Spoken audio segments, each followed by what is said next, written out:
അസ്സലാമു അലൈക്കും. അൽഹംദുലില്ലാഹി റബ്ബിൽ ആലമീൻ വസ്സലാത്തു വസ്സലാമു അലാ റസൂലിഹിൽ അമീൻ വഅലാ ആലിഹി വസ്വഹ്ബിഹി അജ്മഈൻ അമ്മാ ബഅദ്. റബ്ബി ഇശ്റഹ് ലി സദ്രി വയസ്സിർ ലി അംരി വഹ്ലുൽ ഉഖ്ദതം മിൻ ലിസാനി യഫ്ഖഹു ഖൗലി. ഈ സമ്മേളനത്തിൻ്റെ സംഗമത്തിൻ്റെ ആദരണീയനായ അധ്യക്ഷൻ ഷൗക്കത്ത് സാഹിബ്, വേദിയിലിരിക്കുന്ന ആദരണീയരായ നേതാക്കൾ, സമാദരണീയരായ സദസ്സിലെ എൻ്റെ രക്ഷിതാക്കൾ, സഹോദരി സഹോദരന്മാരെ, അല്ലാഹു സുബ്ഹാനഹു വ തആല നമ്മെ എല്ലാവരെയും അനുഗ്രഹിക്കുമാറാകട്ടെ. നമ്മുടെ ഈ കൂടിയിരുത്തം പടച്ച റബ്ബ് നമ്മിൽ നിന്നൊരു സ്വാലിഹായ അമലായി സ്വീകരിക്കുമാറാകട്ടെ. സ്വാഗത അല്ലെങ്കിൽ ആമുഖ ഭാഷണത്തിൽ പറഞ്ഞ എല്ലാ അലങ്കാരങ്ങളും മാറ്റിവെച്ചിട്ടാണ് ഞാൻ നിങ്ങളോട് സംസാരിക്കുന്നത്. പിന്നെ നിങ്ങളിലൊരുവരായി, സാധാരണക്കാരനായി, ഒരു പ്രസ്ഥാനത്തിൻ്റെ ഇമാറത്ത്, നേതൃത്വം എന്നൊരു അമാനത്തുണ്ട് എന്ന ഉത്തരവാദിത്വ ബോധത്തോടു കൂടി കിട്ടുന്ന ഒരു സന്ദർഭം നിങ്ങളുമായി ആശയവിനിമയം നടത്താനാണ് ഞാൻ ആഗ്രഹിക്കുന്നത്. നേരത്തെ ഇവിടെ സൂചിപ്പിച്ചതുപോലെ യാദൃച്ഛികമായിട്ടാണ് ഞാൻ നിങ്ങളെ ഇന്ന് അഭിമുഖീകരിക്കാൻ അവസരം ലഭിക്കുന്നത്. ഇതേപോലെ തന്നെ കഴിഞ്ഞ 2025 ഇതേ മാസം കഴിഞ്ഞ റമദാനും നിങ്ങളോടൊപ്പം സ്വാഗതം ചെയ്യാൻ ഞാൻ ഉണ്ടായിരുന്നു എന്നത് മറ്റൊരു യാദൃച്ഛികതയായിട്ടാണ് ഞാൻ മനസ്സിലാക്കുന്നത്. 2025 ഫെബ്രുവരി 25 ഞാൻ ഇതേ വേദിയിൽ റമദാനിന് സ്വാഗതം എന്ന് പറഞ്ഞ് നിങ്ങളെ അഭിമുഖീകരിച്ചിട്ടുണ്ട്. വീണ്ടും ഒരു വർഷം കഴിയുമ്പോൾ യാദൃച്ഛികമായി, അന്നും ഒരു യാദൃച്ഛികമായ സന്ദർശനമാണ്, പരിപാടിക്ക് വേണ്ടി വന്നതല്ല. അപ്പോൾ എന്തായാലും ഈ സന്ദർഭത്തിൽ നിങ്ങളെ കാണാനും ആശയവിനിമയം നടത്താനും കഴിഞ്ഞതിൽ സന്തോഷമുണ്ട്. പടച്ച റബ്ബ് നമ്മിൽ നിന്ന് സ്വീകരിക്കുമാറാകട്ടെ. നമ്മൾ നേരത്തെ ഇവിടെ സൂചിപ്പിച്ചതുപോലെ ഒരു റമദാനിൻ്റെ മുമ്പിലാണ്. ഒരു വിശ്വാസിയെ സംബന്ധിച്ചിടത്തോളം റമദാൻ ആവേശം നൽകുന്ന, ജീവിതത്തിൽ അങ്ങേയറ്റം കൊതിയോടുകൂടി ആഗ്രഹിക്കുന്ന ഒരു മാസമാണ് റമദാൻ എന്ന് പറയുന്നത്. നമ്മൾ റമദാനിൻ്റെ വെളിപ്പാടകലെ അല്ലെങ്കിൽ ഏതാണ്ട് പടിവാതിൽക്കലെത്തി നിൽക്കുകയാണ്. ആരാണ് ഈ റമദാനിനുണ്ടാവുക, ആരാണ് ഈ റമദാനിന് നോമ്പനുഷ്ഠിക്കാൻ അവശേഷിക്കുക എന്ന് പോലും നമുക്കിപ്പോഴും പറയുക സാധ്യമല്ല. കാരണം നമ്മുടെ ആഗ്രഹമാണ്, നമ്മുടെ പ്രാർത്ഥനയാണ്, നമ്മുടെ ആയുസ്സിൻ്റെ എണ്ണം അള്ളാഹുവിൻ്റെ അടുക്കലാണ്. പടച്ച റബ്ബ് ഈ റമദാനിനെ സ്വീകരിക്കാൻ, ഈ റമദാനിൻ്റെ വ്രതാനുഷ്ഠാനത്തെ പൂർണ്ണമായും അനുഷ്ഠിക്കാൻ പടച്ച റബ്ബ് നമുക്കെല്ലാവർക്കും ആയുസ്സും ആരോഗ്യവും നൽകി അനുഗ്രഹിക്കുമാറാകട്ടെ എന്ന് പ്രാർത്ഥിക്കുകയാണ്. നമ്മെ സംബന്ധിച്ചിടത്തോളം നമ്മുടെ ജീവിതത്തിൻ്റെ ഏറ്റവും പ്രധാനപ്പെട്ട ലക്ഷ്യമെന്ന് പറയുന്നത് നമുക്ക് ഇരു ലോകത്തും വിജയിക്കുക എന്നുള്ളതാണ്. ഇവിടെ ജയിച്ചാൽ പോരാ, പരലോകത്തും വിജയിക്കണം. ഒരു വിശ്വാസിയെ സംബന്ധിച്ചിടത്തോളം ജീവിതത്തോടുള്ള നിലപാട് സ്വീകരിക്കുന്നിടത്ത് വളരെ പ്രധാനപ്പെട്ട ഒരു ഘടകമാണ് ആ നിലപാടിൻ്റെ ആധാരമായി വർത്തിക്കുന്നത് ഇരുലോകത്തും വിജയകരമായ നിലപാടായിരിക്കണം എന്നുള്ളതാണ്. അതുകൊണ്ട് തന്നെ പരലോകത്ത് വിജയിക്കാൻ ആഗ്രഹിക്കുന്ന ഒരു വിശ്വാസിയെ സംബന്ധിച്ചിടത്തോളവും ഇഹലോകത്ത് അതിജീവനം ആഗ്രഹിക്കുന്ന ഒരു ഉമ്മത്തിൻ്റെ ഭാഗമായ ഒരു സമുദായത്തെ സംബന്ധിച്ചിടത്തോളവും ഈ കാലഘട്ടത്തിൽ വിശുദ്ധ റമദാൻ എന്ന് പറയുന്നത് നമുക്കൊരുപാട് ഊർജം നൽകുന്ന, നമുക്കൊരുപാട് പ്രചോദനം നൽകുന്ന, നമുക്ക് നമ്മെ തന്നെ ശക്തിപ്പെടുത്താൻ കഴിയുന്ന അസുലഭമായ ഒരവസരമായിട്ടാണ് നമ്മൾ കാണുന്നത്. സമകാലിക മുസ്ലിം സാഹചര്യത്തെക്കുറിച്ച് നാം നിങ്ങളോട് ഒരുപാട് പ്രഭാഷണം നടത്തേണ്ടതില്ലാത്ത വിധം നമ്മളെല്ലാവരും അതിനെക്കുറിച്ച് ബോധവാന്മാരാണ്. രാഷ്ട്രീയ രംഗത്ത് വന്നുകൊണ്ടിരിക്കുന്ന മാറ്റങ്ങൾ, സാമൂഹ്യ രംഗത്ത് വന്നുകൊണ്ടിരിക്കുന്ന മാറ്റങ്ങൾ, സാംസ്കാരിക ലിബറലിസത്തിൻ്റെ കടന്നുകയറ്റം വഴി സാംസ്കാരിക രംഗത്ത് വന്നുകൊണ്ടിരിക്കുന്ന മാറ്റങ്ങൾ, ഇത് മൂന്നും നമ്മളെ സംബന്ധിച്ചിടത്തോളം ഒരാദർശ സാമൂഹ്യ ജീവിതത്തിൽ കരുതലോടുകൂടിയും ജാഗ്രതയോടുകൂടിയും മുന്നോട്ട് പോകാത്ത ആരെയും ഈ ജീവിതത്തിൻ്റെ മുന്നോട്ടുള്ള ഫ്ലോയിൽ അല്ലെങ്കിൽ ഒഴുക്കിൽ വഴിതെറ്റി കൊണ്ടുപോകാവുന്ന, വഴിതെറ്റിച്ചു വിടാവുന്ന ശക്തമായ സമ്മർദ്ദങ്ങളാണ്. പൊളിറ്റിക്കലി നമുക്ക് മേലുള്ള സമ്മർദ്ദം ചെറുതല്ല എന്ന് നിങ്ങൾക്കറിയാം. സാമൂഹ്യമായി അപരവൽക്കരണം സൃഷ്ടിച്ചുകൊണ്ടിരിക്കുന്ന ഒരു സാമൂഹ്യ സാഹചര്യത്തിൽ അത് ഒരു കമ്മ്യൂണിറ്റി എന്ന അർത്ഥത്തിൽ മുസ്ലിം സമുദായത്തിന് നൽകിക്കൊണ്ടിരിക്കുന്ന ആത്മനിന്ദയും അപകർഷതാബോധവും ഒട്ടും ചെറുതല്ല. പലപ്പോഴും നമ്മൾ മുറുകെ പിടിച്ചുകൊണ്ടിരിക്കുന്ന മൂല്യങ്ങളിൽ നിന്ന് നമ്മൾ പിടിച്ചു വലിക്കുന്ന സാംസ്കാരികമായ അധിനിവേശത്തിൻ്റെ കുത്തൊഴുക്കും വളരെ ചെറുതല്ല. അപ്പോൾ നമ്മുടെ ഐഡിയോളജി മുറുകെ പിടിച്ചുകൊണ്ട്, നമ്മുടെ ഐഡൻറ്റിറ്റി മുറുകെ പിടിച്ചുകൊണ്ട് പരലോകത്തു കൂടി വിജയിക്കുന്ന സ്വഭാവത്തിൽ ഈമാനോടെയും ഇസ്തിഖാമത്തോടെയും ജീവിക്കുക എന്ന് പറയുന്നത് ഈ കാലഘട്ടത്തിൽ ഒരു വിശ്വാസിയെ സംബന്ധിച്ചിടത്തോളം ബോധപൂർവവും ഉദ്ദേശപൂർവവും ഒരാൾ തീരുമാനമെടുത്തെങ്കിൽ മാത്രം സാധ്യമാകുന്ന ഒന്നാണ് എന്നാണ് ഞാൻ അതിനെക്കുറിച്ച് ഉറച്ചു വിശ്വസിക്കുന്നത്. അങ്ങനെ ഇവിടെ ഐഡിയോളജി മുറുകെ പിടിച്ച് ജീവിക്കണം, ഐഡൻറ്റിറ്റി മുറുകെ പിടിച്ച് ജീവിക്കണം. അതോടൊപ്പം തന്നെ ഇവിടെ ഈ ഉമ്മത്ത് അതിജീവനം സാധ്യമാകണം. ഇസ്സത്തോടുകൂടി ഉമ്മത്ത് നമ്മുടെ രാജ്യത്ത് ജീവിക്കണം, പരലോകത്ത് നമുക്ക് വിജയിക്കാൻ കഴിയണം എന്ന് നമ്മൾ ആഗ്രഹിക്കുമ്പോൾ അതിലേക്ക് നമ്മെ സജ്ജീകരിക്കുന്ന, അതിലേക്ക് നമ്മെ ബലപ്പെടുത്തുന്ന, അല്ലാഹു സുബ്ഹാനഹു വ തആല നിർദ്ദേശിച്ചിരിക്കുന്ന ഒരുപാട് മാർഗനിർദ്ദേശങ്ങളിൽ പ്രധാനപ്പെട്ടതാണ് യഥാർത്ഥത്തിൽ ഇത്തരം ആരാധനാകർമ്മങ്ങൾ, നോമ്പുൾപ്പെടെയുള്ള ആരാധനാകർമ്മങ്ങൾ എന്ന് നമുക്ക് കാണാവുന്നതാണ്. നമ്മൾ ഇന്ത്യയിൽ ജീവിക്കുന്നത് NRC നടപ്പാക്കാൻ ശ്രമിച്ചുകൊണ്ടിരിക്കുന്ന ഒരു ഇന്ത്യയിലാണ്. നമ്മൾ ഇന്ത്യയിൽ ജീവിക്കുന്നത് NRC CAA നടപ്പാക്കുന്ന ഒരു ഇന്ത്യയിലാണ്. നമ്മൾ ഇന്ത്യയിൽ ജീവിക്കുമ്പോൾ ഒട്ടുമിക്ക സംസ്ഥാനങ്ങളിലും UCC യൂണിഫോം സിവിൽ കോഡ് നടപ്പാക്കിക്കൊണ്ടിരിക്കുന്ന ഒരു രാജ്യത്താണ്. വഖഫ് സ്വത്ത് കയ്യേറ്റം ചെയ്യപ്പെട്ടുകൊണ്ടിരിക്കുന്ന ഒരു രാജ്യത്താണ്. ഏറ്റവും അവസാനം SIR മുഖേന നമ്മുടെ വോട്ടേഴ്സ് ലിസ്റ്റിൽ നിന്ന് നിസ്സാരമായ കാര്യങ്ങൾ പറഞ്ഞുകൊണ്ട് ലക്ഷക്കണക്കിന് മനുഷ്യരെ ഏതാണ്ട് തുടച്ചു നീക്കിക്കൊണ്ടിരിക്കുന്ന ഒരു കാലഘട്ടത്തിലാണ് നമ്മൾ ജീവിക്കുന്നത്. ഇവിടെ നമുക്ക് അതിജീവനം സാധ്യമാകണമെങ്കിൽ നമ്മളെ സംബന്ധിച്ചിടത്തോളം മനസ്സിൽ കെടാതെ നമ്മുടെ വിശ്വാസത്തിൻ്റെ വെളിച്ചം നമുക്ക് നിരന്തരമായ സ്വഭാവത്തിൽ കെടാതെ കാത്തു സൂക്ഷിക്കുക എന്നുള്ളത് വളരെ പ്രധാനമാണ്. അത് കെടാതെ അണയാതെ കാത്തു സൂക്ഷിക്കാത്ത ഒരു സമൂഹ ചരിത്രത്തിൽ നിന്ന് പൂർണ്ണമായ അർത്ഥത്തിൽ തുറ്റുമാറ്റപ്പെടുമെന്നതും നമ്മുടെ മുമ്പിൽ ചരിത്രരേഖയായിട്ടുണ്ട് എന്നും നമ്മൾ മനസ്സിലാക്കേണ്ടതാണ്. അതുകൊണ്ട് തൂത്തുമാറ്റപ്പെടുന്ന ഒരു ജനവിഭാഗമല്ല, അതിജീവിക്കുന്ന ഒരു ജനവിഭാഗമാണ്, അതിജീവിക്കേണ്ടുന്ന ഒരു ജനവിഭാഗമാണ് മുസ്ലിം സമുദായം എന്ന അർത്ഥത്തിൽ വേണം നമ്മളെ സംബന്ധിച്ചിടത്തോളം നമ്മൾ നമ്മുടെ കാര്യങ്ങളെ കാണാം. അപ്പോൾ വിശുദ്ധ ഖുർആനും പ്രവാചക തിരുദജിയും ചരിയും അങ്ങനെയുള്ളൊരു ഉമ്മത്തിനെ രൂപപ്പെടുത്തുന്നിടത്ത് വളരെ പ്രധാനപ്പെട്ട ഒരുപാട് മാർഗനിർദ്ദേശങ്ങൾ നൽകുന്നുണ്ട്. അതിലൊന്നാണ് 5 നേരത്തെ നമസ്കാരം എന്ന് പറയുന്നത്. 5 നേരത്തെ നമസ്കാരം എന്ന് പറയുന്നത് നമസ്കാരത്തിന് വേണ്ടി നമസ്കാരം എന്നുള്ളതല്ല. 5 നേരത്തെ നമസ്കാരം 5 നേരം എന്നെ റബ്ബുമായി അടുപ്പിക്കുന്ന ഏറ്റവും പ്രധാനപ്പെട്ട ഒരു ആരാധനാകർമ്മമാണ്. നമ്മുടെ നമസ്കാരം ആ അളവിൽ നമ്മുടെ ജീവിതത്തെ സ്വാധീനിക്കുന്നുണ്ടോ എന്ന് നമ്മൾ ആലോചിക്കേണ്ടതാണ്. ആ ഒരളവിൽ ജീവിതത്തെ സ്വാധീനിക്കുന്ന നമസ്കാരക്കാരനെ സംബന്ധിച്ചിടത്തോളം ജീവിതത്തിൻ്റെ ഏറ്റവും ഏറെ തീക്ഷ്ണമായ പരീക്ഷണങ്ങളെയും അതിജീവിക്കാനുള്ള ഉൾക്കരുത്ത് അയാൾക്ക് നേടിയെടുക്കാൻ കഴിയുമെന്നുള്ളതിൽ യാതൊരു സംശയവും നമുക്കുണ്ടാകേണ്ടതില്ല. കാറ്റും കോളും നിറഞ്ഞ, അതുപോലെ തന്നെ ശക്തമായ പരീക്ഷണങ്ങൾ ഒരു മലവെള്ളപ്പാച്ചിൽ കണക്കെ വന്നാൽ പതറാതെ പിടിച്ചു നിൽക്കുന്ന വിശ്വാസത്തിൻ്റെ കരുത്താർജിക്കുവാൻ ഒരു വിശ്വാസിയുടെ മുമ്പിൽ അല്ലാഹു സുബ്ഹാനഹു വ തആല നിർദ്ദേശിച്ചിരിക്കുന്ന ഏറ്റവും പ്രധാനപ്പെട്ട ആരാധനാകർമ്മമാണ് നമസ്കാരം എന്ന് പറയുന്നത്. നേരത്തെ വിശുദ്ധ പ്രവാചകൻ റസൂലുള്ളാഹി സ്വല്ലല്ലാഹു അലൈഹി വസല്ലം പറഞ്ഞല്ലോ, നിൻ്റെ വീടിൻ്റെ മുന്നിലൂടെ ഒഴുകുന്ന നദിയിൽ നിന്ന് 5 നേരം കുളിക്കുന്ന ഒരാളുടെ ശരീരത്തിൽ എவ்விധം അഴുക്കില്ലാതായിത്തീരുന്നുവോ അവ്വിധം 5 നേരത്തെ നമസ്കാരം നിൻ്റെ ഹൃദയശുദ്ധീകരണത്തിൻ്റെ ആത്മസംസ്കരണത്തിൻ്റെ ഏറ്റവും സുന്ദരമായ ആശയമാണ് എന്ന് വിശുദ്ധ ഖുർആൻ പ്രവാചകൻ റസൂലുള്ളാഹി സ്വല്ലല്ലാഹു അലൈഹി വസല്ലം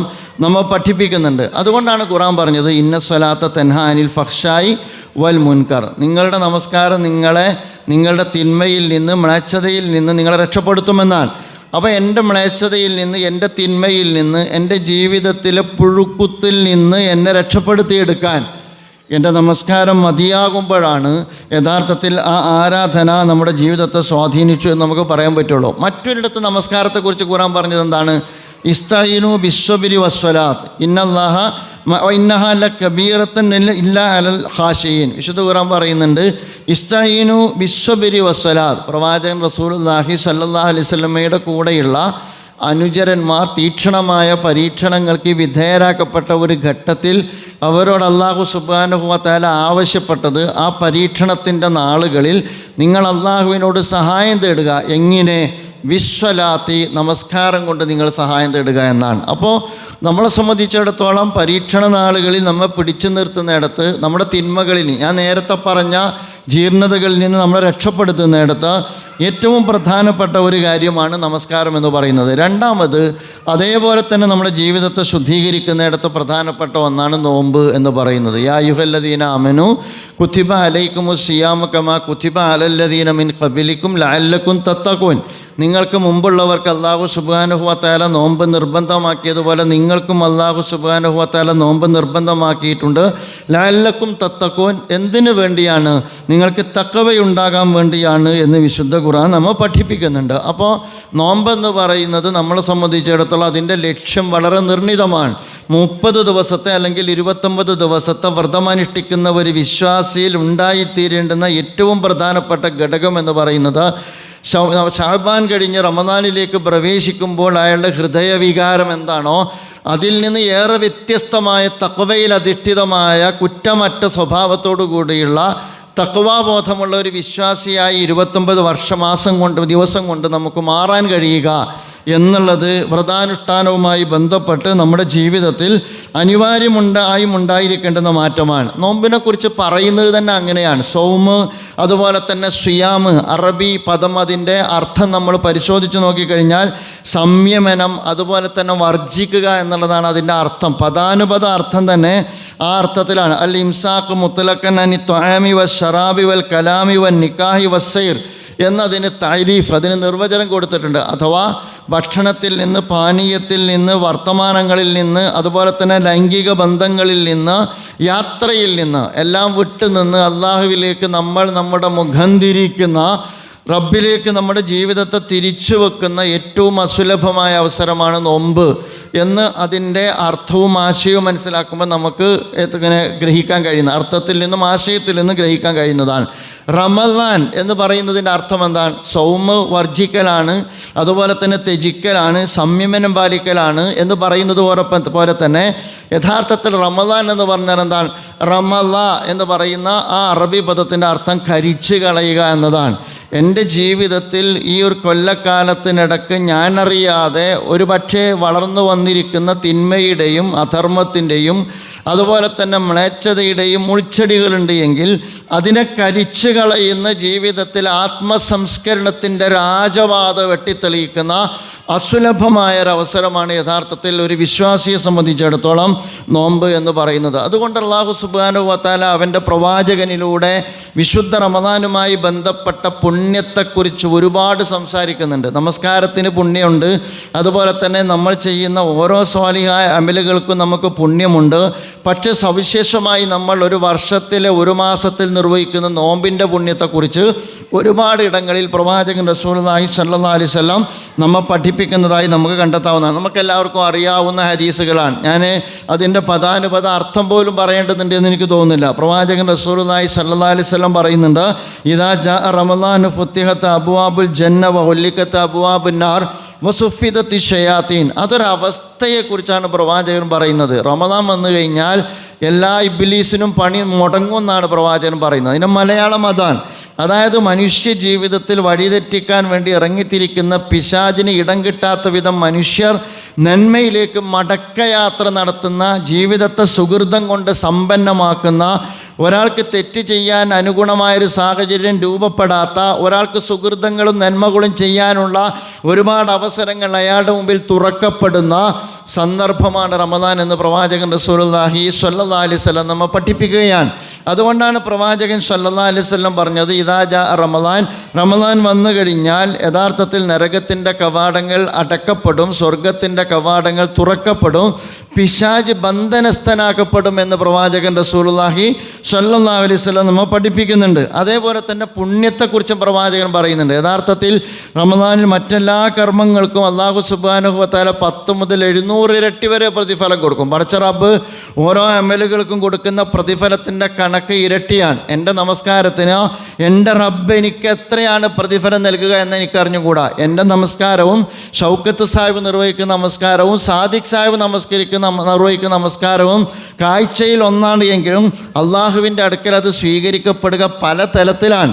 കാരണം ഞാൻ എൻ്റെ നമസ്കാരത്തിൽ ഞാൻ എത്രമാത്രം ഖുശൂഅോടുകൂടിയാണ് നിർവഹിക്കുന്നത്, ഞാൻ എത്രമാത്രം ഖുദൂഅോടുകൂടിയാണ് ഞാൻ എൻ്റെ നമസ്കാരം നിർവഹിക്കുന്നത് എന്നുള്ളത് വളരെ പ്രധാനപ്പെട്ട കാര്യമാണ്. അതേസമയം ആ നമസ്കാരത്തിന് അതുപോലുള്ള അമലുകൾക്ക് അള്ളാഹുവിൻ്റെ മാർഗത്തിലുള്ള പ്രവർത്തനങ്ങൾക്ക് 10 മുതൽ 700 ഇരട്ടി വരെ നിങ്ങൾക്ക് പ്രതിഫലം കിട്ടുമെന്ന് പറഞ്ഞ റസൂലുള്ളാഹി സ്വല്ലല്ലാഹു അലൈഹി വസല്ലം നോമ്പിനെക്കുറിച്ച് പറഞ്ഞത് ഇല്ല സൗം, നോമ്പൊഴികെ ഫഇന്നഹു ലി വ അനാ അജ്സി ബിഹി എന്നാണ്. നോമ്പ് അതെനിക്കുള്ളതാണ്, അതിന് ഞാനാണ് പ്രതിഫലം കൊടുക്കുക എന്ന് റസൂലുള്ളാഹി സ്വല്ലല്ലാഹു അലൈഹി വസല്ലം പഠിപ്പിക്കുന്നുണ്ട്. നോമ്പ് എനിക്കുള്ളതാണ്, അതിന് ഞാനാണ് പ്രതിഫലം കൊടുക്കുക. നമസ്കാരം അള്ളാഹുവിനുള്ളതാണ്, സക്കാത്ത് അള്ളാഹുവിനുള്ളതാണ്, അതുപോലെ തന്നെ സ്വതക്ക അള്ളാഹുവിനുള്ളതാണ്. എല്ലാം അള്ളാഹുവിൻ്റെ അടുക്കൽ നിന്ന് പ്രതിഫലം ആഗ്രഹിച്ചുകൊണ്ട് നമ്മൾ നിർവഹിക്കുന്നതാണ്. പക്ഷേ അള്ളാഹു സുബ്ഹാനഹു വ തആല നോമ്പിനെ കുറിച്ച് അങ്ങനെ പറയാനുള്ള കാരണം മറ്റുള്ളതിലെല്ലാം നമുക്ക് കാപ്പട്യത്തിന് സ്കോപ്പുണ്ട് എന്നുള്ളതാണ്. നോമ്പിനെ സംബന്ധിച്ചിടത്തോളം നമുക്ക് അത്തരം അവസരമുണ്ടെങ്കിലും നമ്മൾ അത് നിർവഹിക്കാതെ ഇഖ്ലാസോടു കൂടി നമ്മൾ നോമ്പ് നിർവഹിക്കുന്നു എന്നുള്ളതാണ്. അത് മറ്റൊരിടത്ത് പ്രവാചകൻ വിശദീകരിച്ച് പറയുന്നുണ്ട്, അവൻ അന്നം ഉപേക്ഷിച്ചത് എനിക്ക് വേണ്ടിയാണ്, അവൻ വെള്ളം ഉപേക്ഷിച്ചത് എനിക്ക് വേണ്ടിയാണ്, അതുകൊണ്ട് ഞാനാണ് അവന് പ്രതിഫലം കൊടുക്കുക എന്ന് റസൂലുള്ളാഹി സ്വല്ലല്ലാഹു അലൈഹി വസല്ലം നമ്മൾ പഠിപ്പിക്കുന്നുണ്ട്. അപ്പോൾ ആ ഒരു അർത്ഥത്തിൽ നമ്മളെ സംബന്ധിച്ചിടത്തോളം നമ്മൾ അള്ളാഹുവിൻ്റെ അടുക്കൽ നിന്ന് നരക കവാടം അടക്കപ്പെടുകയും സ്വർഗ കവാടം തുറക്കപ്പെടുകയും പിശാച് ചെങ്കലെടുക്കുകയും ചെയ്യുന്ന അന്തരീക്ഷം എൻ്റെ വ്യക്തിജീവ ജീവിതത്തിൽ ഉണ്ടാകണം, എൻ്റെ കുടുംബ ജീവിതത്തിൽ ഉണ്ടാകണം, എൻ്റെ വീടിനകത്തുണ്ടാകണം. നമ്മൾ മനസ്സിലാക്കേണ്ടത് നോമ്പ് തുടങ്ങിയതിന് ശേഷം നമ്മുടെ വീട്ടിൽ നിന്ന് ഇബ്ലീസ് പടിയിറങ്ങിയിട്ടില്ല എങ്കിൽ നമ്മുടെ നോമ്പ് എഫക്റ്റ് ചെയ്തിട്ടില്ല എന്നുള്ളതാണ്.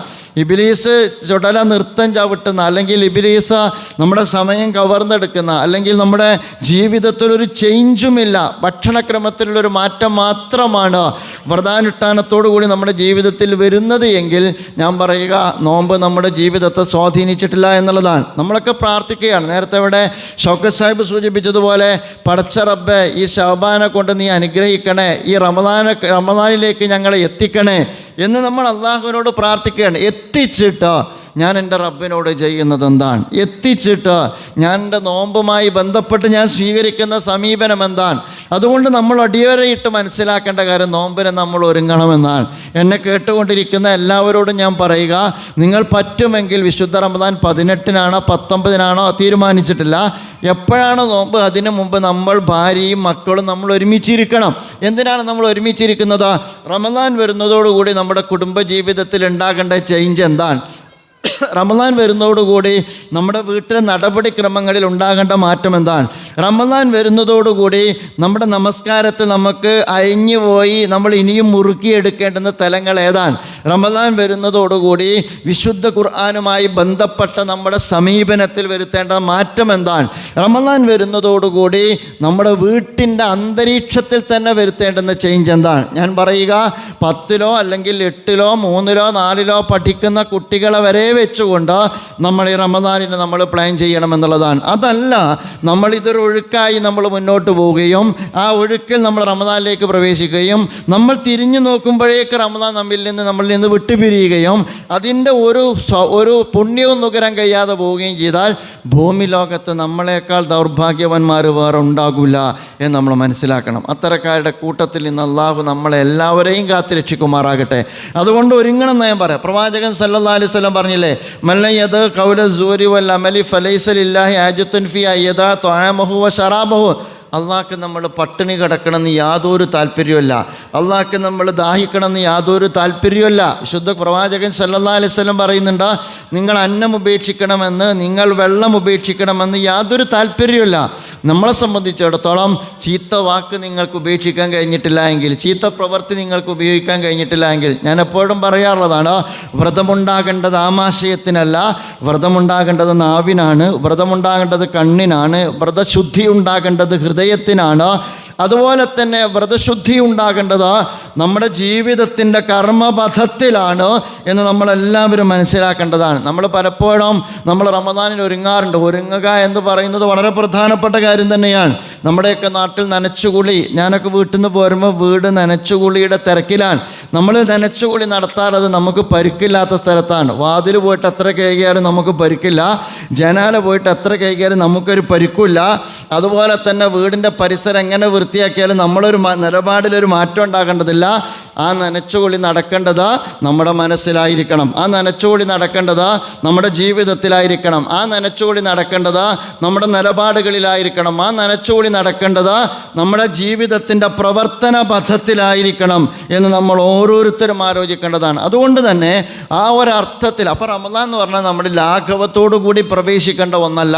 നമ്മൾ ആലോചിച്ചും ഒരുങ്ങിയും കുടുംബങ്ങൾ ഒരുമിച്ചിരുന്ന് പ്ലാൻ ചെയ്തോ നമ്മൾ ഖുർആനെ കുറിച്ച്, വായനയെക്കുറിച്ച്, പ്രാർത്ഥനയെക്കുറിച്ച്, ഇഅ്തികാഫിനെ കുറിച്ച് വരെ ഞാൻ പറയുക, സമയമുള്ളവർ സൗകര്യമുള്ളവർ ഇഅ്തികാഫിനെ കുറിച്ച് വരെ. ഞാൻ പ്രവാസി സമൂഹത്തോട് അത് പറയുമ്പോൾ ഒരുപാട് പരിമിതികളുണ്ട് എന്നെനിക്കറിയാം.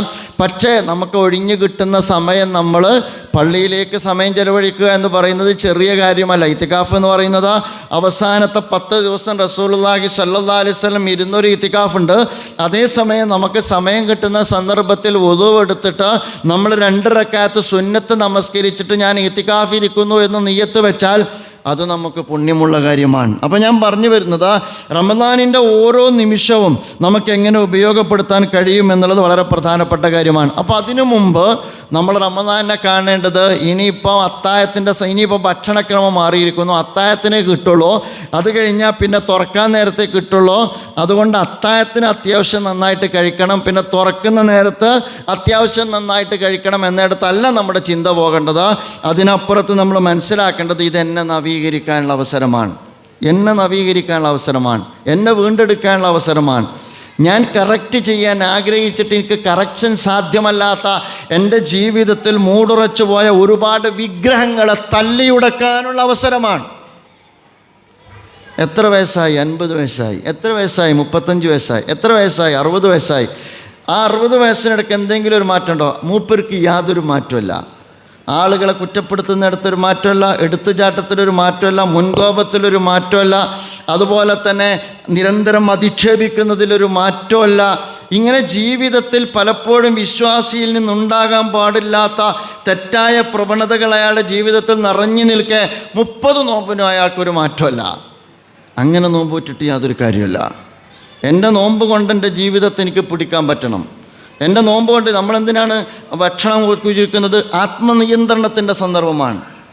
ഇങ്ങോട്ടെന്ത് പറഞ്ഞാലല്ലേ അസൗമുലി ഇന്നീ സ്വായുമൻ അല്ലേ, നമ്മളൊരാൾ നിങ്ങളോട് സംഘർഷത്തിന് വന്നാൽ, ഒരാൾ നിങ്ങൾ അധിക്ഷേപിക്കാൻ വന്നാൽ നമ്മളെന്ത് പറയണം? ഇന്നീ സ്വായുമൻ, ഞാൻ നോമ്പുകാരനാണ്.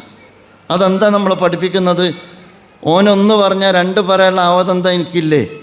ഓൻ പറഞ്ഞതിൻ്റെ അപ്പുറത്ത് പറയാനുള്ള കപ്പാസിറ്റി എനിക്കില്ലേ? ഓനോട് പറഞ്ഞാൽ എൻ്റെ മുന്നിൽ പിന്നെ ഓനെ വെറുതെ വിടേണ്ട വല്ല കാര്യമുണ്ടോ? ഇത് നമ്മളോട് സംസാരിക്കുന്ന ഈ ഭാഷ ഇബ്ലീസിൻ്റെ ഭാഷയാണ്.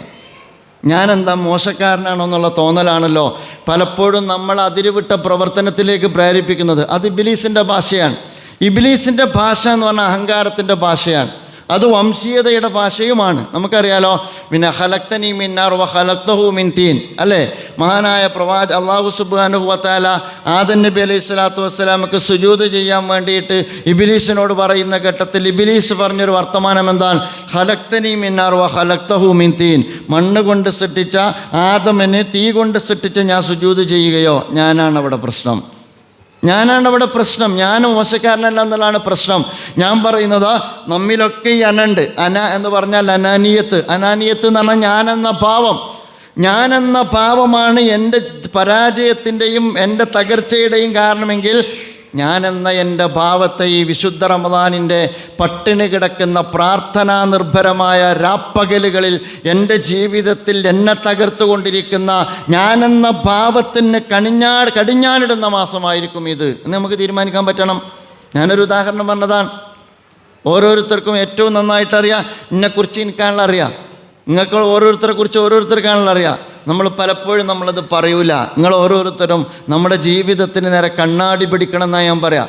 ഇനി നിങ്ങൾക്ക് ആർക്കെങ്കിലും ചില ആളുകൾക്ക് അവനവനെക്കുറിച്ചുള്ള മതിപ്പുണ്ട്. ഞാൻ ഇന്നലെ ഒരാളെ കണ്ട യാത്രയിൽ, അപ്പോൾ അയാൾ വർത്തമാനം പറയുന്നതിനിടയ്ക്ക് ഞാൻ ആദ്യമായിട്ട് കാണുന്നുണ്ട്, ഒരു പണ്ഡിതനാണ്, അത്രേ പറയാൻ പാടുള്ളൂ. എൻ്റെ കൂടെയുള്ള 2 ആൾക്കാർ ഇവിടെ ഉണ്ട്. അപ്പോൾ അദ്ദേഹം സംസാരിക്കുന്നതിനിടയ്ക്ക് അദ്ദേഹം പറഞ്ഞു, ഞാൻ 7 അത്ഭുതം കഴിഞ്ഞാൽ 8ാമത്തെ അത്ഭുതം ഞാനാണെന്ന് പറഞ്ഞു. അതോടുകൂടി എനിക്ക് അയാളോടുള്ള മതിപ്പ് തീർന്ന്. എന്ന് നമ്മളെക്കുറിച്ച് നമുക്ക് മതിപ്പുണ്ടാകാം, ആത്മാഭിമാനം ഉണ്ടാകാം. എനിക്ക് എന്നെക്കുറിച്ച് ആത്മാഭിമാനം ഉണ്ടാകാം. പക്ഷേ എനിക്ക് എന്നെക്കുറിച്ച് ആത്മാഭിമാനത്തെ അതിനപ്പുറത്തൊക്കെ അനാന്യത്തുണ്ടായാലോ? അപ്പോൾ ഓരോരുത്തർക്കും എന്താണുള്ളതെന്ന് നമുക്കറിയാം. പക്ഷേ ചില ആളുകൾക്ക് അറിയില്ല, അറിയാൻ പോലും കഴിയാത്ത വിധം അവരെത്തിയിട്ടുണ്ടാവും. അങ്ങനെയാണെങ്കിൽ ഭാര്യയോട് സ്വകാര്യമായിട്ട് ചോദിക്കണം, എന്താണ് നമ്മുടെ ലൈഫ്? ഇതൊക്കെയല്ലേ ഖുർആനിൽ പറഞ്ഞത്? വതവാസോ ബിസ്സബരി വതവാസോ ബിൽ ഹക്കി വതവാസോ ബിസ്സബർ. ഖുർആൻ പറഞ്ഞില്ലേ വിശ്വാസിയുടെ സ്വഭാവത്തെക്കുറിച്ച് പറഞ്ഞത് വതവാസോ ബിൽ ഹക്കി വതവാസോ ബിസ്സബർ അല്ല. എന്താണ് എന്നെക്കുറിച്ച് എൻ്റെ അഭിപ്രായം? പിന്നെ പറഞ്ഞതിൻ്റെ പേരിൽ പിന്നെ മുപ്പത്തിയാർക്ക് ജീവിക്കാൻ പറ്റാത്തൊരവസ്ഥ ഉണ്ടാകാൻ പാടില്ല. അത് പറയാൻ പറ്റുന്ന അന്തരീക്ഷം കുടുംബജീവിതത്തിൽ ഉണ്ടാകണം.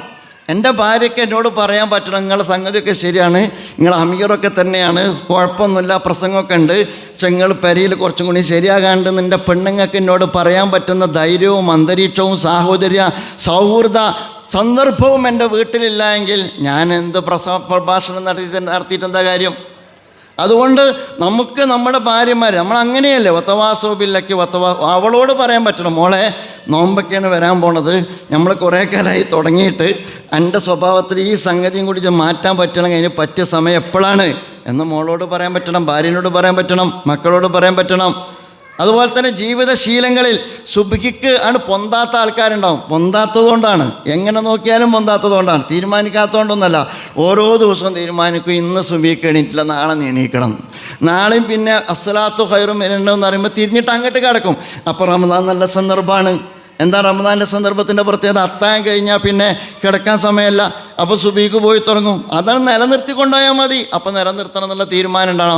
ഈ റമദാൻ എൻ്റെ സുബഹി പഞ്ച്വലാകുന്ന റമദാനാണ്, ഈ റമദാൻ എന്നിലുള്ള അനാനിയത്ത് ചുരുക്കുന്ന റമദാനാണ്, ഈ റമദാൻ എൻ്റെ പെരുമാറ്റത്തെ ചിട്ടപ്പെടുത്തുന്ന റമദാനാണ്. അതുകൊണ്ടല്ലേ റമദാൻ കൊണ്ട് കാര്യമുള്ളൂ. അപ്പോഴല്ലേ ലഅല്ലക്കും തത്തഖൂൻ എന്ന് ഖുർആൻ പറഞ്ഞ തഖ്വ ഉണ്ടാവുള്ളൂ. അതുകൊണ്ട് സഹോദരിമാരെ ആ അർത്ഥത്തിലുള്ളൊരവസരം. അപ്പം നമ്മളെ നവീകരിച്ചെടുക്കാനുള്ള ഏറ്റവും സുപ്രധാനമായ ഘട്ടമാണ് ഈ റമദാൻ എന്ന് നമ്മൾ മനസ്സിലാക്കേണ്ടതാണ്. നമ്മൾ മനസ്സിലാക്കേണ്ടത് ഹൃദയ ശുദ്ധി എന്ന് പറയുന്നത് വളരെ പ്രധാനപ്പെട്ട കാര്യമാണ്. ഹൃദയശുദ്ധി. നമുക്ക് യഥാർത്ഥത്തിൽ തലച്ചോറുണ്ട്, അതുപോലെ തന്നെ നമുക്ക് മനസ്സുണ്ട്, ഹൃദയമുണ്ട്. യഥാർത്ഥത്തിൽ മനുഷ്യനെ സംസ്കരിക്കുന്ന ബുദ്ധിയുള്ളവൻ എല്ലാവരും നന്നായിക്കൊള്ളുന്നില്ല, ബുദ്ധിയുള്ളവ മാത്രം നന്നായിക്കൊള്ളുന്നില്ല.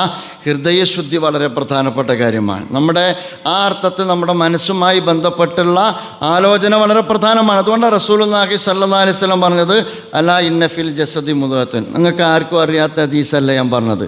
നിങ്ങളുടെയൊക്കെ ശരീരത്തിലൊരു മാംസകഷ്ണമുണ്ട്. എന്നിട്ട് റസൂലുള്ളാഹി സ്വല്ലല്ലാഹി അലൈഹി വസല്ലം പറഞ്ഞു ഇദാ സ്വലഹത്ത് സ്വലഹൽ ജസദു കുല്ലുഹു വഇദാ ഫസദത്ത് ഫസദൽ ജസദു കുല്ലുഹു അലാ വഹിയൽ ഖൽബ്. അതാണ് നന്നായ നിങ്ങളുടെ ജീവിതം മുഴുവൻ നന്നായി. അത് ഫസാദായാലും നിങ്ങളുടെ ജീവിതം മുഴുവൻ ഫസാദായി.